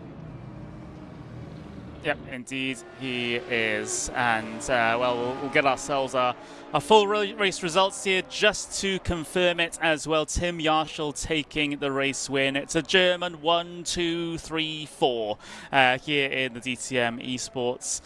2 of those Germans, Vulcan. So they're having a very, very good time indeed. Lucas Muller, our championship leader coming into this race, finishes in 4th. Dre 2nd, Florian Hasse 3rd, and then Isaac Price does hold on to that 5th place in the McLaren.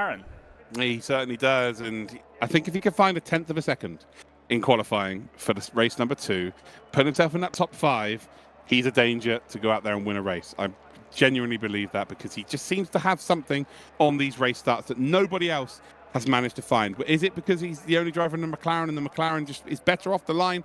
Who knows? It certainly isn't the best race car. He was under a lot of pressure from Gianmarco Feducci, and Feducci will be sick of the sight of the rear diffuser of Isaac Price's McLaren, and, well, he had to deal with it pretty much the whole race.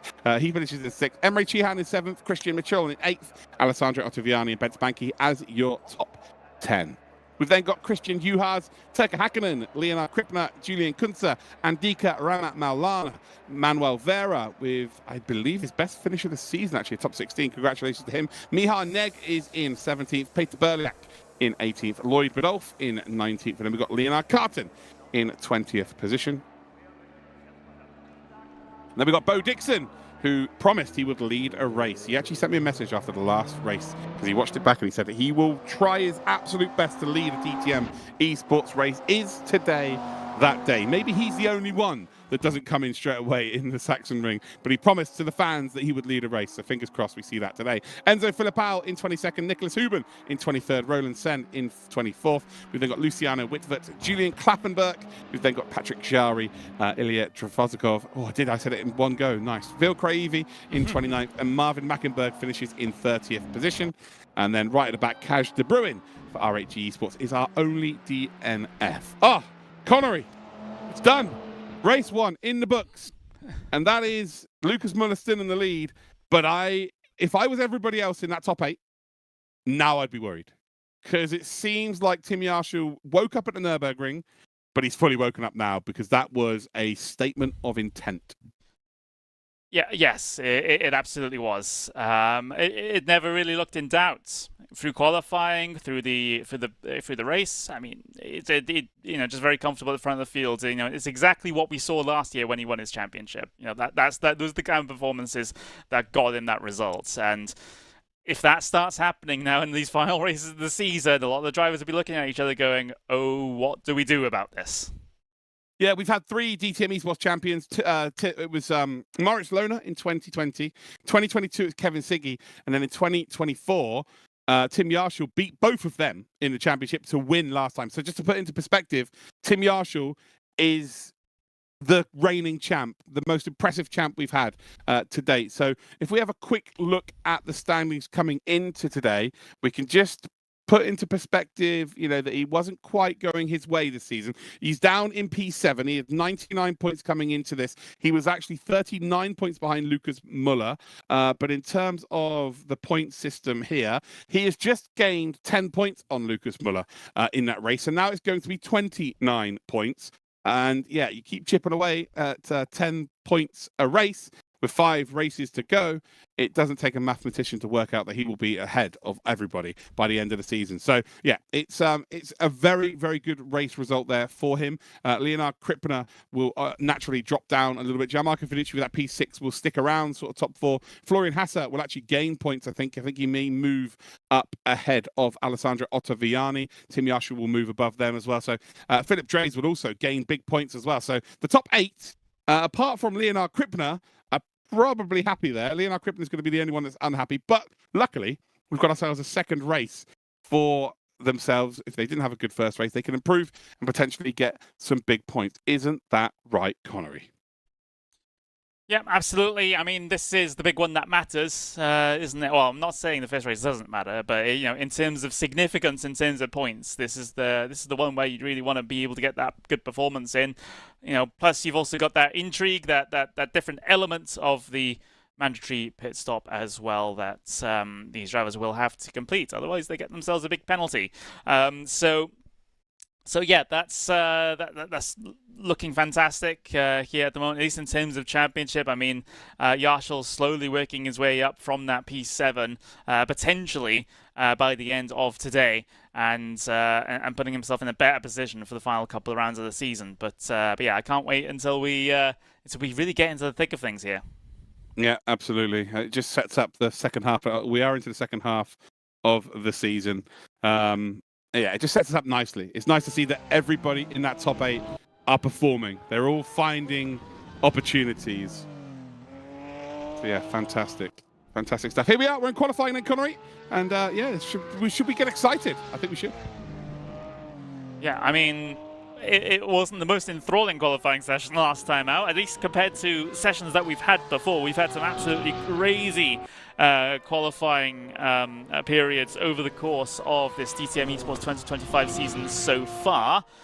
Let's hope we get a bit of a repeat here for the qualifying for this second race. So there's no reverse grids or, you know, grid based on race 1 sort of shenanigans to think about here. It's just a qualifying for race 1, a qualifying for race 2, and the two do not influence each other. So if you had a bit of a lap of your life in the first qualifying, well, you can't really bring that into into the second race, unfortunately. But it is a fresh slate for those drivers that perhaps didn't get themselves a very good race 1 to try to recover here in this main feature event. Yeah, and that kind of the format lends itself to that, doesn't it? Right. So with there not being as many points on offer for the first race, kind of a little bit of less jeopardy. So you can sort of work your way into a race weekend. It's like a race weekend, albeit across a couple of hours. Condensed, yeah. Because, yeah, very condensed. Because the second race is worth more. So, yeah, if you do have a bad first race and you can figure out what the issues are, then ultimately it can change. I will tell you one thing that hasn't changed, and that's Tim Yarshall's pace, because he's the only driver that's managed to get into a 1:16.9. He's also the only driver who's got into a 1:16.8. So he's already hit that time, and was, 2.5 minutes into the session. I would be very worried if I was everyone else in that right now. This is not good. Again, for him it is fantastic, right? And to become a 2-time champ, it is fantastic. But for the rest of the field, there's lots of questions here that don't have answers. Yeah, an absolute weapon at this point. And yeah, I mean, it's hard to see who's really going to be able to step up to the plate to try to beat him at this point, because yes, we do have fast drivers up and down the field here. We have drivers who have won races already so far this season that are not called Tim Yarshall, but still, that doesn't seem to be able to distract you from the fact that Yarshall is on fire here at the Sachsenring, and it's going to be very, very tricky for anyone to do anything about it. I mean, we might see a surprising qualifying potentially if someone hooks up a particularly good lap to try to challenge, but this might be good. Yeah, I mean, even his race pace was looking very good, so something would have to happen on the start. This might be very good. Spence Baggy moves up into third spot. Isaac Price up to 7, so not quite where he wants to be. Lucas Muller up to 2nd and less than a 10th of a second off of Tim Yarshall. Florian Hasser has a very good performance there in the Lamborghini in 4th position as we were on board there momentarily. I don't think we were on with Lucas Muller, weren't we? Florian Hasser is grey through sector number 1, so that I think will be an aborted lap, and he will start another one. Is anyone on a fast one right now? No. A 16.9, like... The fact that no one else has managed to get down into a 16.9 today, that's worrying. That's a real issue for everyone else right now. Isaac Price, he's found that 10th of a second, by the way.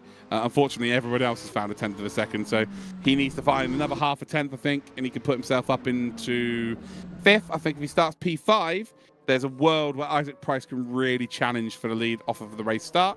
As Tim Yarshall, I think, might be about to put in a 16.8 again. Man keeps going faster.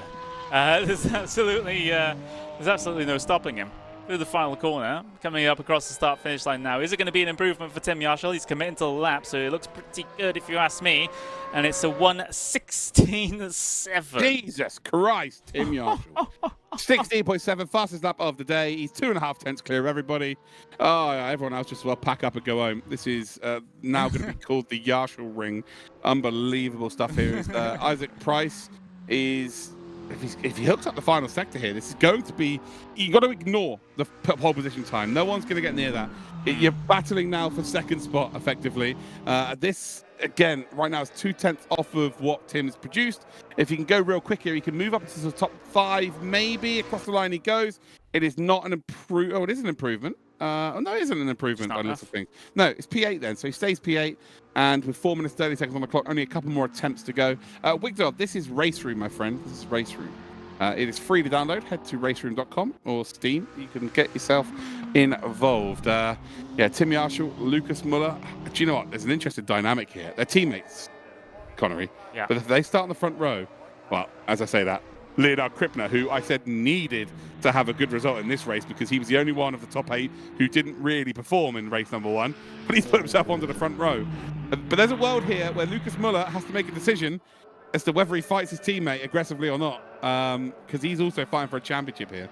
It's all fun being in a team when they're doing well, but this is an individual championship. There is no team manufacturer cup or anything like that. This is all about one driver. So going to be interesting to see when that decision is made, and is there a potential for there to be some fireworks here, as Lucas Muller is purple through sector 1. It's not a good sector 2, but is it good enough to go up to second position? It is. So it is a front row now for... I say Drace. that, it's not anymore, because Drace has just gone up to P2. He is now just shy of 2 tenths off of Tim Yarshall, as Juhas goes across up to P13. So yeah, Lucas Muller keeps getting onto the front row of his teammate, and then he keeps getting displaced. Leonard Krippner first, then Philip Drace. So yeah, there's an interesting dynamic here. We won't talk about it until we need to. Absolutely. I mean, we talked about the end of the Nürburgring because we saw it as a possibility between the Falcon cars. But yeah, Florian Hasser up into P5 with a pretty good lap indeed. Emre Can is on a decent one too. Same with... Little moment there for Ben Spanky. He was facing the wall there, which I can tell you looks spectacular, chat. Not fast. Definitely not, as we see Florian Haas come onto a flying lap here. Still got plenty of time left in the session, 2 minutes 36 left in the session to be able to get that done. Philip Drace, personal best, sector 1, 67 thousandths off of Tim Yarshall's sector 1 performance here. So Philip Drace, making, I guess, some inroads in that first sector into the fellow Porsche at the very front of the field, but going to take the tow back to pit lane though. But not back to pit lane, back to the starting point. He's certainly found his best form now, again, hasn't he, Philip Drace? He seemed to have went off the boil after race round number 1. Maybe he just didn't want to be interviewed by us ever again. But he seems to have found something. He seems to have got his pace back, which is good. And for the first sort of 5 laps of race 1, he was right there with Tim. But then Tim just, was continuing to string the laps together, and Drace just dropped off a little bit. So, yeah. This is also a real interesting fact, guys, is Lucas Muller. He's back up onto the front row. Okay. Now it is a Falcon 1-2 right now. The interesting dynamic with this race is there is a pit stop. But I would imagine, and this will be, it will be very surprising if it isn't the case, but because of the nature of the circuit and there being limited overtaking opportunities, everyone will probably, and it's the optimum strat, it will probably come in straight away and get track position. It's all about track position and not losing track position. You can't afford anyone to undercut you and lose that spot because it's so difficult to overtake. But again, I've been wrong many a time. I'm only ever right once on a broadcast a year, and I've already had that correct prediction many months ago. So yeah, again, I could be wrong. Who knows? Manuel Vera. Vera's family will definitely be watching. Currently losing a little bit of time. P20 as it stands, 7.5 tenths of a second. But again, Manuel Vera was about 1.2 seconds off of the pace at the start of the season, racing against the best and proves you as a driver. We've seen that as Manuel Vera goes even faster. So it's under 7 tenths now, the difference between Manuel Vera and P1. So again, Vera is clearly not as quick as Tim Yarshall or Lucas Muller, but when you race against these in your debut season, if you can improve across that season, when it comes to, champions in the championships in the future, you've got that experience, you're a faster driver, you're more consistent, you have to use this as a learning curve. It was very difficult to think that Vera was ever going to be challenging for a championship, but the fact that he's improved at the rate he has done, that is massive. And the same could be said for absolutely every driver on this grid. You know, by the end of the season, if they haven't improved in themselves on this sim with this car, then there's an issue. The qualifying is done. We're about to get the confirmation of all of that. As Julian Kunzer, he's just given us a little bit of a parade lap there. And it's Tim Yarsha and Lucas Muller on the front row. This is going to be interesting here because Lucas Muller's the championship leader. Tim Yarsha's the reigning champ of the series. And Tim Yarsha needs the points more than Lucas Muller. And at some point, there is going to be a race between these two where the teammates, the teammate storyline is taken away. Because this is an individual championship. Yeah. There's nothing to be gained by you having 4 drivers at the top end of the championship and winning a team cup. It's all about one driver. So at some point, one of these drivers is going to make that decision. And I can tell you right now, it will not be discussed. So yeah, expect there to be some very interesting occurrences. It might not be today, but it could be in the future. Yeah, all the Lolo fans are now in the chat, which is always good to see. There's all the drivers then, getting themselves ready. Who looks the most confident there? They all look pretty confident there. The cleanest setup is definitely Philip Dre's. Just looks nice and clean there. We've got Alessandro Ottaviani as well. Looks pretty clean. He's got his R8G shirt on as well. We've got Roland Sen, who's in the black and red and white eSports jersey there. He is a driver from Audi as a special guest driver, which is very nice to see them involved. So here we go then. We're on a formation lap. Final race of today. Connery, we've got the Cupra safety car out there. Oh, dare I ask for a prediction? And dare I ask you to go for something different than the previous race? It's the same as last race. Copy that. It's gonna be Yarsha. Pending something catastrophic or pending something interesting at the start where Yarsha's not able to get the traction down for some reason and Muller or Hasse is able to challenge, it's probably going to be the same result, I'll be completely honest. There are 2 drivers that need to finish ahead of Yarsha and Muller, and they ironically are 3rd and 4th. Hasse and Dre's need to start challenging for race results. Lucas Muller, Tim Yarsha have got a decision to make here in terms of the championship. It's easy for Muller to, you know, turn around and go, look, I'm leading the championship. P2 here would be perfect. Don't really need to go out there and challenge for the win. But if you do that every single race, eventually Tim Yarsha will catch him. I think something's going to go awry in this race. I think the front 2 might, for the first time, have a proper race, and this might open the door for Florian Hasse or Philip Dre's. Who knows? But I just don't think it's going to be as straightforward as what we've seen. We're heading into the final 2 turns of our formation lap here then. It's the final race of round 4 of the DTM eSports 2025. Tim Yarsha has won 3 races this season, but finds himself, I think, in 6th position in the championship heading into this race. And yeah, if he can get a victory over Lucas Muller, he might even put himself into the top 4 by the end of today and slowly start to put a claim to a 2nd DTM eSports title. As we round the final corner, the pace car will peel off to the left once they exit that final corner. And again, the pit window will open midway through this race. Expect everybody to come in as soon as possible. Watch out for the Papaya McLaren. That orange McLaren is very good off of the start. Tim Yarsha on the left-hand side of your screen. On the right-hand side is Lucas Muller. Teammates, but they're battling for a championship against each other. We're about to go green light racing here at the Sachsenring. We're off and we're running. It's some great stuff from Tim Yarsha. And I tell you what, Florian Hasse has got the run here for a potential P2. He's got the inside line here. Lucas Muller, though, will have, of course, fresh tyres, as does everyone else, so can keep his foot down. But just, don't get involved there. He's going to lose positions now for sure. And I think you'll find that Leonard Krippner is probably going to back out of that because he hasn't really he's got a chance of winning the championship, but it's a very slim chance, and he'll probably let Lucas Muller just drive off into the distance. As Philip Dre's, though, is going to move up into 4th position, and he will not be letting Lucas Muller hold on to a position, although Leonard Krippner fights back here. But by the time we come through the double left-hander down the hill, I think you'll find that Philip Dre's will have this nailed, as there's a bit of a touch between the 2 of them. It absolutely is not nailed, it's not over, and Leonard Krippner actually will come out in the lead. Can Philip Dre's potentially retake the spot? It's not going to be quite close enough. He has got a slight overlap. Is he going to be aggressive? No, he is absolutely not as well. Gianmarco Fiducci is sniffing the rear diffuser of that Porsche, thinking you boys can continue to race like this. That's absolutely fine. I would love to get involved. And, well, all of a sudden there's 3 wide in the background here as well. Isaac Price has to back out of it. Now he's left himself under a lot of pressure from Julian Kunze. He's trying to make a move on Ben Spanky. Kunze's now trying to get involved as well. Meanwhile, the front 3 have all disappeared into the distance. Oh, a very, very clean race start there. Very frantic, but the big loser is Lucas Muller, down to 3rd from 2nd.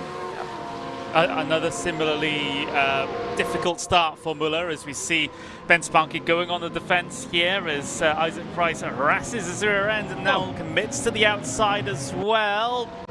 Not quite able to get anything done, although a little bit of a tangle further back through the field. I think who was involved in that? Well, whoever there was, they're back in the right direction. Yeah, they all got through. They're all good. Again, lots of dust being kicked up. We are golden. We are green light racing here still. No problem whatsoever. Tim Yarshall was under a lot of pressure down towards turn 1 from Florian Hassel. I think that Lambo is very quick in the first couple of laps and the last couple of laps of a stint compared to the Porsche. I think the mid part, though, the Porsche is very good. So, yeah, if Florian Hassel needs to get this done, it needs to be sooner rather than later. But he seems to be already dropping off the pace. Lucas Muller right now, I say he would be happy with P3. I'm not sure he would be. I'm going to be completely honest because Tim Yarshall's out in the lead.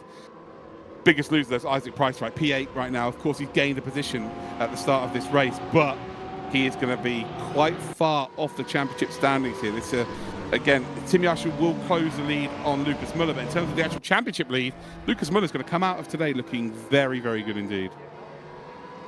Yeah, he is. Although, you know, these odd positions being lost here and there for Muller, you know, I think it's going to hurt him in the long run. Move behind Isaac Price. Sorry about that. He's trying to make a move on Ben Spanky. Ben Spanky runs deep there. It's brilliantly done by Isaac Price. Forces him to take the inside line through turn number 1. And ultimately, Ben Spanky then runs deep under braking. He's taking a different line, not concentrating on his braking mark. And ultimately, Isaac Price, the experienced campaigner, will make the move up the inside. And there we go, up to P7. Sorry about that, Connery. I saw that on the start-finish line. And, well, we just had to catch it. Brilliant stuff there from Isaac. Yeah, nice stuff. Not as many positions again on the start as we're used to seeing, but still was up 1 and now up another. Ahead of Ben Spanky. Sort of returning to my point though about Lucas Muller, I would have liked him to see P2 sprint race, P2 feature race here. It's currently not happened for him. That would be the best sort of damage limitation situation here with Yarshall being as quick as he is, but each time off of the start he hasn't quite got it right. I mean, I can forgive it a lot because, I mean, with the even-numbered starting positions here, being on the outside for turn number 1 is not really the place you want to be. But yeah, to be passed at least once on both starts here is not ideal. No, absolutely not. We've got someone in the chat, Paper Chip, saying is race room worth getting into? Yes, absolutely, man. First of all, it's free to download. You've got nothing to lose, mate. Get yourself involved. Get onto the ranked servers, mate. It is a real good fun. It's a real good community as well. And there is a lot of drivers, my God, especially at eSports level. Jesus. Like, it's when they do a time trial for an eSports competition, it's like 3,000 people normally turn up. It's a pretty ridiculous eSports field. Always has been, always been strong in that regard. Fiducci then, right up in behind Philip Drays, and Isaac Price will be eagerly watching this, hoping that they start fighting for position so he can then slowly close up. But not so good is that Leonard Krippner is sort of driving away from this pack here. And he's also closing up towards Lucas Muller. Lucas Muller in 3rd spot, but the gap between 3rd and 4th is actually 1.6 seconds. So in terms of Isaac Price's championship hopes, he has to come in straight away, I think. I think most people are anyway. But as much as Isaac's been one of those drivers that stays out the longest, to be fair, this is the complete opposite today. It is come in early, try and undercut as many people as you possibly can.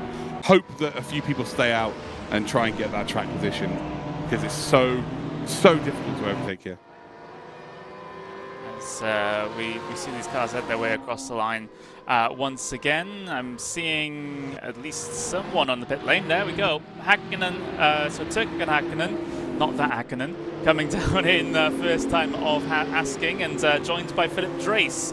In fact, Ilya Dravosikov, Nicholas Huben, Leonard Carton involved in the pit lane as well. Ronald Sen, Christian Michel have decided to come in as well. So that's very first opportunity.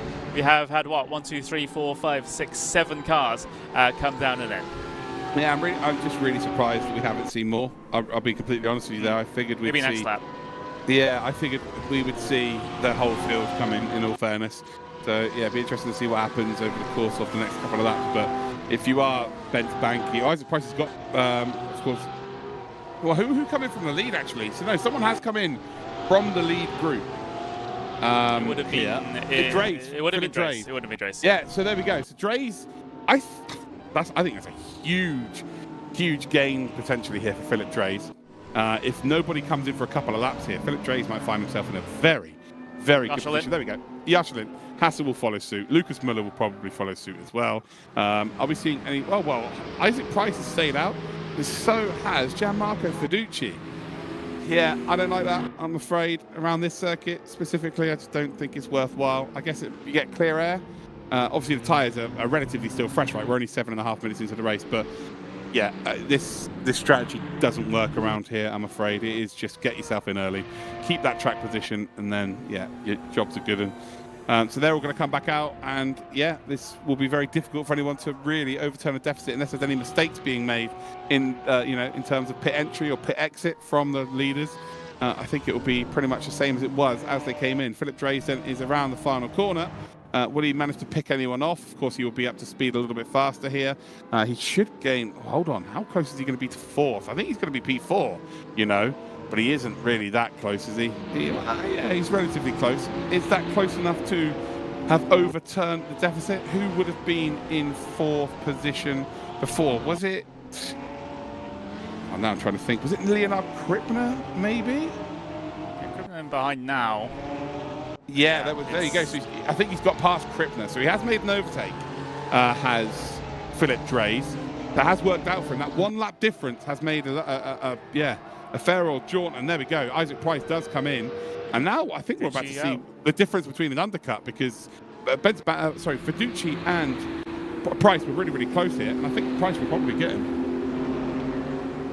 Yeah, potentially, as McLaren brings it, stationary in its pit box at the moment. Drivers still out there. So Fiducci, Banki, Maluana, Philip Pau, Vera, Berliak have not decided to come down in just yet. Everyone sort of down to P13 on your timing screen there has not decided to take the mandatory pit stop just yet. No, absolutely not. It's, again, a bit of a mistake. No safety cars here where you gain and you think, oh, here we go. So we're coming out, and Isaac Price, where is he going to come out? Is he going to filter in behind Drays? Yep. So I think, ironically, he's gained, hasn't he? So he's gained a position. So this actually has worked out for Isaac Price, to be fair. It has worked out for him. It'd be interesting to see where Fiducci filters in to all of this. Tyres go off relatively quickly. They're up to speed really quickly as well when they get fresh ones on. So I wonder if Fiducci might lose a fair chunk of change here. You imagine everybody's got to come in now. Still going. He hasn't.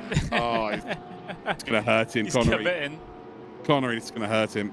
I can't see any other outcome than this is going to hurt him, I'm afraid. Looks like Bo Dixon's into the pits as well. So we're not going to see him lead a race, unfortunately. There we go. There he is. I like Bo. Bo's been racing he raced in my leagues when I used to run leagues for, 8 years. One of the most winningest drivers ever at ACR. So yeah, good to see him representing Distinct.gg in the, one of the highest, or held in highest regard, eSports championships there is. Yeah, good to see him. Hello, Luster. Fantastic. Welcome, mate. Sorry, Connor. Yeah. Yeah, absolutely. You keep up. I mean, you're much more of a natural streamer than I am, so I fail to the check in on the chat sometimes, I suppose. Yeah, no, I'm keeping an eye on the chat, guys. Want to let me know where you're watching from? Maybe you got your favourite driver. Maybe a family member's taking part in the race. Can absolutely get involved. I'm more than happy to give you a shout out. So here's Fiducci. There's Andika Rama Maulana in third spot now on track again. Would be very surprised if we see them stay out much longer. Fiducci is he stayed out? I think he stayed out again, Oh, here we are. There he is. Over the brow. What's the lap time watch like? You can see that information. So what's Fiducci's lap time compared to Isaac Price's? That one was pretty bad, actually. 18.5. Even Maliwana was going quicker, and Philip Pau. So that was a mess of a lap for Fiducci. I'm going to have a look to see what well, you want comparison to Price? Yeah. Haven't had a representative lap time come through from him yet, but it will be next time around. Yeah, you're about to see one here, and there was half a second between them once Isaac came into the pits here. So even if he was, half a second faster, you fancy he's going to get up ahead. He's actually really close now, in behind Philip Drays as well. So is there an opportunity for him to potentially make some moves here? We know the McLaren's going to drop off, though. That is the big issue. We saw it in the first race where there is no pit stops, but the McLaren just fell off a cliff near the latter stage of this race, and maybe the Ferrari can take advantage of that later on, but I think Price is probably, and I think Connery's about to tell us a lap time, I think Price is probably on the road now. Ah, there you go. So, full second. Yeah. So yeah, those older tyres are really screaming for relief here at the moment. I mean, he's continuing on. He's committing to, like, I mean, I got to give props for committing. But he has to. But he has to now. So be... he has to go to the 15-minute mark and just split the race in half now. I mean, it is a better lap time. It was a 17.9 that last time by compared to a 17.4 from Price, but it's still half a second plus. He is going to come back at people in this race, but I think he's going to give himself too much work to do. That's my my issue with this. It's hurting for sure. But I also like the fact that he's gone bold as well. It's easy to do the same as everyone else. You know, he's trying to do something a little bit different and figures that's the best way. Effectively, guys, every single race you do, as much as there are other race cars out there, you are racing the clock. You're trying to finish that race in the shortest possible time. That is quite literally it. So if you feel like your race time is going to be shorter or smaller than by doing a longer run for the first stint, and that's what you've got to do. You know, it's up to the driver at the end of the day. So who are we to tell them what to do? But I think short term it's going to hurt him. Long term, I guess it remains to be seen. If he gets back ahead of Isaac Price, then, well, it's me talking rubbish again. Again, I mean, it sort of backed himself into a corner now. After going those couple of laps longer, like you said, he sort of has to commit to it now, because otherwise, I mean, you can't half-ass a strategy. You kind of have to fully commit to it, or not, and that's what Fiducci is doing at the moment. Maluano is also on the same call as well, as far as the pit stop phase is concerned. Everyone down to P6 has not come down on towards the pit lane just yet, although Villacrevi is heading his way down in now. Yeah, I think that's the first time we've ever seen Lloyd Biddulph on screen there. So yeah, shout out to the Brits. We've got like 3 of them represented in this race, which is always nice to see. But yeah, into the pits then Lloyd comes. And yeah, so it's just now Cravey who is in the pits, I think, already. Mackenberg, Berliak, Maulana and Fiducci are the only drivers that need to pit. In terms of watching the leaders, the gap's 2 seconds. So Florian Hasser is 2 seconds behind Yarshall, and Muller isn't really up the chuff pipe now of Hasser either. So the front 3 are kind of just going through the motions right now, making sure that they've got tyres at the end so they don't become vulnerable. That's the big key now. Do not become vulnerable near the latter stages of this race. Yeah, that's the key. I mean, it's a little bit easier in these cars due to the amount of assists they have, especially. And obviously, the spec with the GT3s. So, with the previous DTM machines before we transferred over to GT3s, they were beasts, for lack of a better word, and they were very, very tough to control even on fresh tires, let alone old ones. But these GT3s are a bit more stable. Gianmarco's into the pits, so we will look at the merge between him and the rest of the field once he finishes his pit stop. And you're right, Class 1 cars were just, and people called them this, they're spaceships. They had such high downforce, such high power. It was ridiculous. The tyres would always just drop off crazy. And well, Fiducci, where is Fiducci going to come out here? And if he's anywhere near Isaac Price, this might work out well. I tell you what, he's lost out, but not by as much as I thought he would.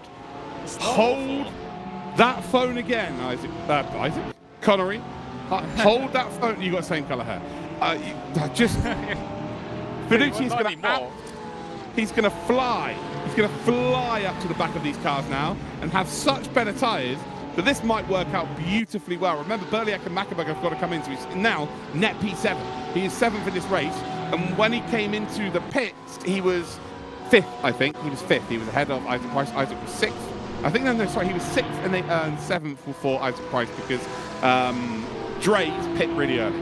So right now, he's actually in the same position he was, in all fairness. So this is actually might be a bit of a stroke of genius. It'll take him half a lap to get going, but now he should be back up to speed and he will fly up to these guys with better tyres now. Yeah, you would have hoped so. Let's see if it comes to fruition. However, it will be on this next lap where it becomes a little bit more obvious. As it'll be sector 1, Connery. Sorry, mate. Yeah. That's where it's the most technical part of the circuit. You know, sector 1, he will 100% have the advantage over everybody. It's just whether he can, you know, climb up to the back of them. And it's a big misconception that when you've got fresher tyres, you could just fly at them and just drive the wheels off the car. No, it's not that. It's about being patient. It's about letting everybody else in front of you feel the effects of how bad the tyres are, and then you just doing good laps, just finding your opportunities via other people making mistakes and not overheating your own tyres. So yeah, the misconception is you can just fly and overtake everybody and send it, and you know, it's not about that at all. It's about still being smooth, but ultimately taking advantage of other drivers making mistakes because they are in a worse off position than you. Yeah, we're running on board with Gianmarco Fiducia here at the moment, and well, still staring down Isaac Price and Leonard Kripke just that little bit further down the road. Hasn't made that many inroads through Sector 1, but you know, the gap is coming down due to just sort of being able to lean on that rubber a little bit more than those drivers ahead of him, and of course that will be exacerbated towards the end of the race. But you can see him catching up in towards the final turn, looks to try and get the drive off the corner and maybe make an opportunity of this, maybe through Sector 1 potentially, at least get himself close enough to be able to cause a problem. Yeah, absolutely. Tim Yasha now takes the official race lead because we just saw Mackenberg come into the pits. It was big lock-up there in front. I'm not sure who that was. It might have been Lucas Muller, actually. Yeah, it's a huge lock-up, big kick-up of smoke, and we saw in the community race earlier on that smoke caused big issues. But all of a sudden, look, the Ferrari is right behind that Porsche, and I think it will be sooner rather than later we start seeing some moves being made by the Italian. The Italian, as opposed to the Italian. The Italian. Italian. There we go. Is that a new Apple product? It is indeed. We'll just leave that hanging there for the moment. Yeah, no, hanging in the Louvre. No, it's he's slowly again catching up here, and the drivers in front, the tyres are just going to wear off more and more and more and more, and this is where he's going to start to really close up. So it's not now, it's really the last 5 minutes where it will be key, and maybe he's given himself too much work to do with only 5 minutes to go. There's a mistake from the Porsche. This should be like taking candy from a baby. Look how close that Ferrari is. Going to get the overlap around the outside. Should get fully alongside here, which again, you just need to have half a car's length of overlap on the exit, and you will make this stick as he squeezes the number 44 onto the apex. There's a bit of contact between the two of them there. Kripke is not going to make that easy, but Fiducia with the better tyres now should get that nailed. And Kripke kept his nose in there where it probably shouldn't have been. I think Fiducia again should get this done, but Leonard Kripke, I think he's going to get in trouble for that. You know, it's nothing crazy in that, but it's someone who's driven, in sim racing a long time. You know what he's doing there. It's a little bit naughty. It is. It's a common thing, but it's essentially forcing the other driver to make a decision about whether or not they want to have an accident. You know, it's kind of on the level of that sort of move. It's. I mean, technically you can do it. However, it's just not very nice. And this is what I meant by you just cannot afford to be out of position around this race circuit. As much as you've got fresh tyres, it just takes one of these battles, and effectively, you making any inroads is over. He's now basically looking at one car he can overtake. It's going to be difficult to catch up to the back of Isaac Price. 2 seconds in 9 minutes is tough, man, with this level of field. And he's not even right up behind Kripke anymore. So it's just tough, man. You can be the fastest guy out there, but if you've not got track position around the Sachsenring, it's almost impossible to have a good race. I think it's Dre smaller Muller that's putting on the smoke, sort of smoke show down in towards turn number 1. It's just like a lock-up every single time. Yeah, and seems to be struggling just a little bit there. But yeah, this race is kind of just going to peter out, I think, unfortunately. And I kind of, as much as I love the Sachsenring, I'm going to be kind of happy to say bye-bye to this and we move on to the final 2 rounds, not going to lie. I mean, we got to hope for better things in the final moments of this race, and then in the final 2 rounds of the season, because of course, you know, that's going to be our, you know, potentially our champion crowns, you know, at Hockenheim in the final round of the season, and that is a heck of a final round of the season, because Sachsenring, perhaps the opposite to this, in that you do have a wealth of overtaking opportunities with heavy braking zones. So it's you know, that has the potential to be a much better venue for some action. And I mean, the next round at the Red Bull Ring, probably you could say the same for as well. Yeah, no, 100%. I think they're going to be so much better than what we have had. It's a big lock-up again there.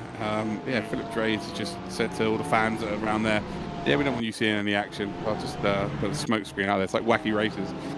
Dick Dastardly is Drays right now. But yeah, Red Bull Ring and Hockenheim Ring, I can assure you, chat, will be a lot better racing.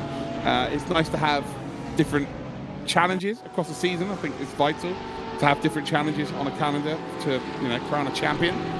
But ultimately, you know, this is the same every time. Sachsenring can't really overtake. It is what it is. But one driver who's not going to give 2 hoots about that is Tim Yarshall. It's been a fantastic day for Tim Yarshall. Looking like it's going to be the first double win of the season. He's going to become a 4-time race winner this season. He won't still be championship leader. But yeah, it's crazy that he's the only driver to have multiple race wins, be it 4 of them, and he's not championship leader. It's just he has not been consistent between those races. And as we talk about time and time again, consistency is very much key when it comes to a championship run. It's you know, that's, you know, as we get a little bit of a problem there with Lucas Muller just completely missing the apex through turn number 1 and ending up losing a decent chunk of time. He's got enough of a buffer over Philip Drace behind that it's not too big of a worry, but yeah, can't be doing that too many times, especially with the tyres getting into pretty poor state towards the end of this race. You know, that's where you start the vicious cycle, right? You have a slide, you have a lock-up, tyres overheat, that causes you to slide and lock up more, where they overheat even more, so it's really difficult to bring them back from that sort of state once you make that first error. Yeah, no, it certainly is. I keep saying, yep, no, it's really annoying me. It must be annoying everyone at home. I apologise, guys. Need to get rid of that habit. But it is correct. Yeah, once you make a big mistake, it's then trying to not only gain the time back, but also get the tyres back in, because normally when you make a mistake or you lock up, it gets compounded, because next time you make a mistake, it locks up at exactly the same spot. Fiduci. Yeah, what is going on here with Fiduci? Oh dear. What is going on with Fiduci? Yeah, he must have had a slowdown of some sort somewhere. He's just pretty much parked it on the racing line. Yeah, very up there. He had track limits there you go. infringements. That was about a minute ago. Oh dear. Oh dear. He's still losing still time. Still trying to get rid of it, I think. And ultimately, the gamble has not paid off, has it? Christ, this turn 1 smoke. This is getting silly now. It's like someone's throwing a smoke grenade down there every lap. Yeah, Fiduci gambled. Fair play to him. He's tried to do something different. It has not worked out. I think at any other circuit, you know, with fresher tyres, you're in a really good spot. You can make overtakes, but then again, everyone else would have tried to do the same. So, yeah, it's sometimes just the obvious strategy is the best strategy. Yeah, but I mean, props for trying, I suppose. It was looking pretty good at one stage there, but maybe an error, maybe a little bit of an issue somewhere, and we didn't quite catch it on the live cameras, and unfortunately we can't easily do replays here, so it's it'll forever remain a mystery what has happened to Gianmarco Fiduci there, but it was looking good up until then. Down into P12 now, behind Emre Cihan. Driver that has had a pretty good run, actually, that we haven't really talked about. Turkka Hakkinen, 7th place. Yeah, no, absolutely up there. Good to see a Hakkinen name up the sharp end. The Finn driver currently in 7th position in everyone's pit, so this is a legitimate 7th position as it stands. We just heard in the chat, by the way, apparently someone spun in turn number 1 and they've left the session, so we will continue to see that. That's why. So Yeah, I don't get it either, but that's why we keep seeing the smoke there. Turk Hakkinen, though, is under pressure from Bence Banki, Julian Kunze, Ottaviani. Those drivers, if they get a sniff of an opportunity, they will take it. And when it's a name that they don't usually associate with being high up the list, they will take full advantage of that if they can. That is like blood to a shark. When you see a name where you're like, oh, they're a bit out of position. And again, it's up to Hakkinen to prove that he should be there. It's no problem. I'm not trying to say he doesn't deserve to be there. I'm just saying the perception of other sim racers will be like, well, I'm going to force him into a mistake. He will make that mistake, and then I will make that overtake. So yeah, right now, Hakkinen will be under a lot of pressure for the next 3 minutes. Yeah, that's an interesting conversation, actually, because, I mean, like you said, these drivers we used to be seeing the same names around them at the front of the field. When they see someone who isn't normally there, perhaps they might have a tendency to be a bit more aggressive with them, saying, oh, they're just going to be poor in terms of the race space, they got there on luck or whatever, and, I'm better than this guy. But, that's not always the case, so someone might just be having a very, very good race with very good pace, and you got to treat that with respect. Yeah, and that's building a reputation in a championship. You've got, these drivers, some of these have raced with each other for 5 years and know where and how and why, and where they're slower, where they're quicker, what's their best traits, what's their worst traits. And when you're new, people try and take advantage of that until you build a reputation that you're not weak, you're not easy to take advantage of. And Turk Hakkinen is doing exactly that right now. The gap isn't coming down. Bence Banki, you can see there in turn number 1, he angled it in, and that was intentional to get into the mirrors and try and get Hakkinen to drive with his mirrors, and it just didn't work out there. So yeah, this is a good challenge for Turk Hakkinen, and he's matching Bence Banki with everything that's being thrown at him. Look very closely between some of these corners when Banki is on the straight here. Again, adjustment on the steering wheel, probably a little bit of a brake bias adjustment going on, and then he comes out of this corner. Does he adjust it again? No, he does adjust it. Well, the next corner, and then gets that car into this long left-hander. Probably another adjustment for turn 1. There we go, constantly adjusting that car as time goes on, just like they do in the real world, and trying to get that sort of peak braking performance into every single braking zone with those adjustments. Just it's great to see. That's a really good spot there, and actually probably should have tweaked it a little bit differently there. He's running very deep. Another tweak, there we go. Yeah, every corner a tweak. 2 completely different lines being taken there in 2 consecutive laps from Bence Banki, and he's still not closed that gap up. And yeah, that's the difference, right? There's a lot of drivers out there that are very quick, but being able to change stuff on the fly like that is the difference sometimes. And that's something I just couldn't do. I even struggle. I did an Indy 500 a couple of weeks ago, and I struggled to change the weight jacker and stuff along the straight line. Like, I'm trying to concentrate so much. So seeing him doing it in a GT race with a car in front and in behind, it's very, very impressive. It's interesting how he has that on the face of the wheel, not like he doesn't have a wheel with like a thumb adjustment where he can easily sort of access it. It's sort of on the face. He has to take one hand cleanly off it to adjust the setting. Yeah, no, for sure. I don't understand enough of it to be able to get into the heads of these drivers. They're doing things that, if we could understand it, that we wouldn't be talking about it. I guess, to put it into a nutshell, right, we'd be competing. I think if when we were 18 years old, Connery, we were good enough to be in this, we probably wouldn't be commentating now, would we? Let's be completely honest about the situation. But here we are. That's why these are very special, talented drivers. And yeah, each and every year we have a few new ones come through. You look at Tim Yarshall, of course, reigning champ. Florian Hasse, been there, been around for a long time. Muller, Dreis. Dreis is a new name this season, really, at the top end. Isaac Price, of course, we know. Krippner. Hakkinen's a new name in this championship. Turk Hakkinen, shall I say. Obviously, we know Hakkinen as the 98 and 99 champion of Formula 1, Formula 1. I call it. Julian Kunze has been around for a long time. Ottaviani, Emre Cihan. We've got Fiducci, Michel. Those drivers have been around for a while. Rama Maulana's on a different sim, been around for a while. But yeah, these guys are here for a reason because they're all very talented. None more so than this man here. It's going to be 4 wins this season for Tim Yarshall. Our reigning champion is starting to close that gap to his teammate, Lucas Muller. And there it is. There is a bit of emotion. The first race was, I know, I needed to do that. Second race was, no, I've done it now. I'm good. Now I can really make a run for this championship. 4 races, 2 rounds to go. It's not been as clinical as last time. Tim Yarshall, to be fair, with 4 races to go, we kind of knew he was going to be champion last time out. This time he's not even top of the championship. But everyone else in this championship should be worried, because Tim Yarshall has found that form again, and he's arrived. I mean, it looked like such a calm race, but obviously completely enthusiastic about taking the feature race win here today. Usually, if they win by such a margin and such comfort, in such comfort, usually they're a little bit more relaxed than that. But Yarshall pumping the fists and screaming at the monitor certainly felt like he needed that one, especially with the way his season has been going so far. It's a really good result here to get the double race win, and to make that championship fight a little bit more possible for him. No, 100%. Yeah, I think Lucas Muller, maybe it's a bittersweet day today.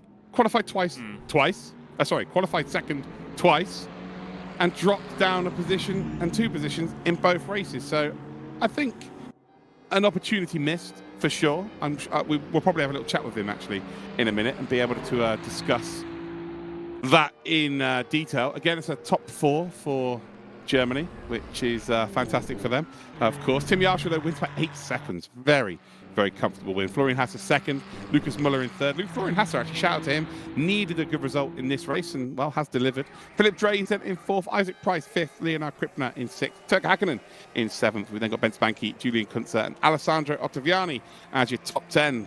And, well, you probably wouldn't have had Ottaviani to start this race as your lead Italian, because Gianmarco Verducci was flying, but unfortunately finishes down in 12th. Emre Cihan ahead of him in 11th. Christian Mitchell in 13th. Maulana, Manuel Vera. Manuel Vera's just got 16th and 15th. I think that's his best 2 finishes of the season as well. Bo Dixon in the top 16. Enzo Filipao in 17th. Peter Berliak, Mihai Neg, Luciano Whitford as your top 20. And then got Patrick Jarry, Julian Klaffenberg, Kaj De Bruin. Then got Roland Sen, Lloyd Bidolf, Christian Juhas, Vil Craivi, Ilya Dravoskov, Marvin Mackerberg, and then Nicholas Huben. Those 2 are DNFs. And that is, then there's Leonard Carton. So there's Leonard Carton. Right, let's go and have a chat then with our podium sitters. So let's, first of all, have a chat with the driver that finished in 3rd spot. I think I might have just caught him mid-conversation with Florian Hasser there, by the way. So I can only apologise for that, Lucas. No worries. Two good results today, to be honest with you. Obviously, considering the field, but maybe in your head, opportunity missed. Well, I never was like the biggest fan of this track, so I expected that it's gonna be like hard for me to have like super good results. So in the end, I think 4th and 3rd, that's totally fine. Yeah, I mean, starting P2 doesn't seem to be the place to be where you want to be at the start, because on the outside you just have like literally no chance if someone's on the inside.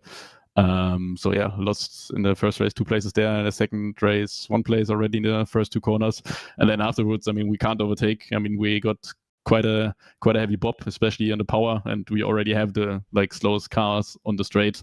So yeah, no chance to overtake anybody, which is a shame, because I think in the end it was very close between myself and Flo. So with a bit more power, like we could have at least like have a fight on track. But yeah, like there's no chance. So in the end, P4, P3, it's fine. In front of Isaac, I mean, obviously Tim gained a lot of points, so I wouldn't count him out in the whole championship. But can't be too disappointed with a 4th and a 3rd place. No, absolutely not, mate. So I, with my small brain, put you as still the championship leader. Yep. So as I said last time, enjoy your beers this weekend. We'll see you in about 4 weeks' time, and maybe you can extend that championship lead. Congrats, bud. See you later. Bye-bye. Right, let's bring in Mr. P2 from... I've just put Lucas in the German broadcast by accident. Right, that's never good, is it? Don't leave me in charge of anything technical, guys. I've just chucked him in the wrong broadcast. But we do have P2, Florian Hasser. Congratulations, mate, on that 2nd race. They're tough to compete with the likes of Lucas Muller. Philip Drazen was very good today. Isaac Price has been good this season. Yet you managed to get a very nice finish there. So how are you feeling? I'm relieved, to be honest. I knew in the beginning that there was a chance today because the number was quite there. I think it was a bit slower than the Porsche, but still we got the advantage in straight line that we have more power. So I knew if I'm ahead, I will stay there because there's basically no chance to overtake on this track. And yeah, Tim was outstanding today. There was no shot against him. It wasn't the car, it was just him. He was just brilliant today. Yeah. Fair play, mate. And what aspirations do you have for the rest of the season? Have you got any targets that you're sort of shooting towards? I mean, I scored decent points also in the first 3 rounds, so there's still a chance. I mean, you have to be there and collect what you get, and I hope for a good bob in Hockenheim, because I think that suits my driving style quite good. So let's see what Spielberg is bringing, and yeah, pray for the best and for the BOP. Fair play, mate. Well, congratulations, like I said to Lucas. Enjoy your beers this weekend. We'll see you in about 4 weeks' time, mate. But yeah, honestly, well done. Thank you. I'll let you drop out. I don't want to put you in a German stream like I just did with the thing. I'll let Florian deal with it, where he's going. But let's bring in our race leader now then. And here he is, the reigning champ, Mr. Tim Yarshall. I could tell in the first race it was kind of like, you've got a job to do. You've got the business to get on with if you want to win this championship. You got that out of the way. And then after race 2, where the bigger points are on offer, I think you realise now that there is a championship on the line, right? Yeah, I hope so. I'm really happy. All I can say. After a few shit situations, I broke my ankle joint ahead of the season and the disconnect in the last race.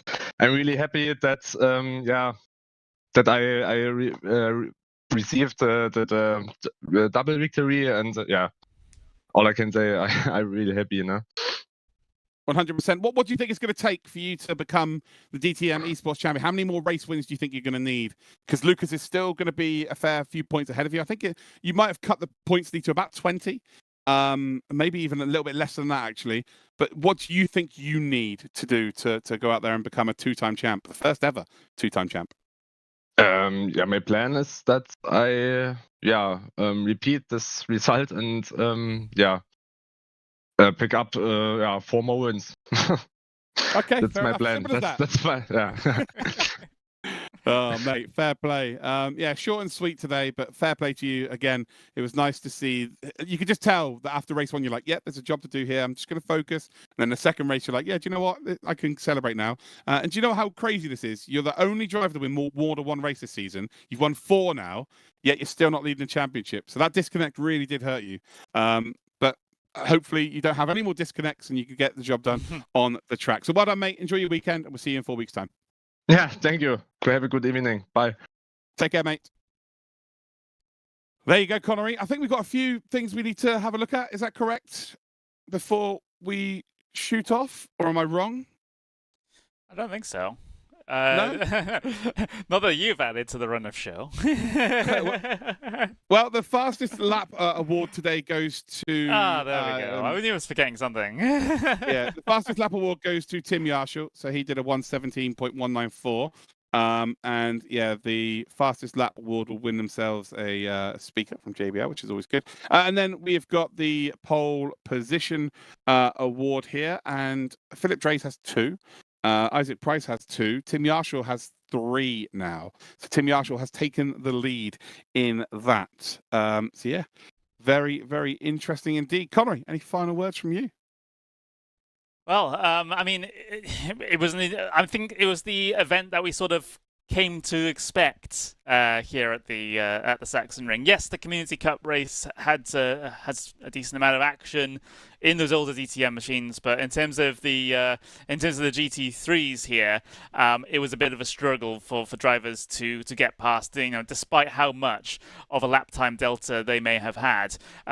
It does sort of set us up for a very, very interesting final 2 rounds of the season, however, because we've got the Red Bull Ring to get over and done with. We've got ourselves Hockenheim Ring as our finale of the championship. And really, those are 2 tracks where you can absolutely sort of take a random name out of a hat, and that could also be your race winner. So it's going to be a very, very intriguing affair.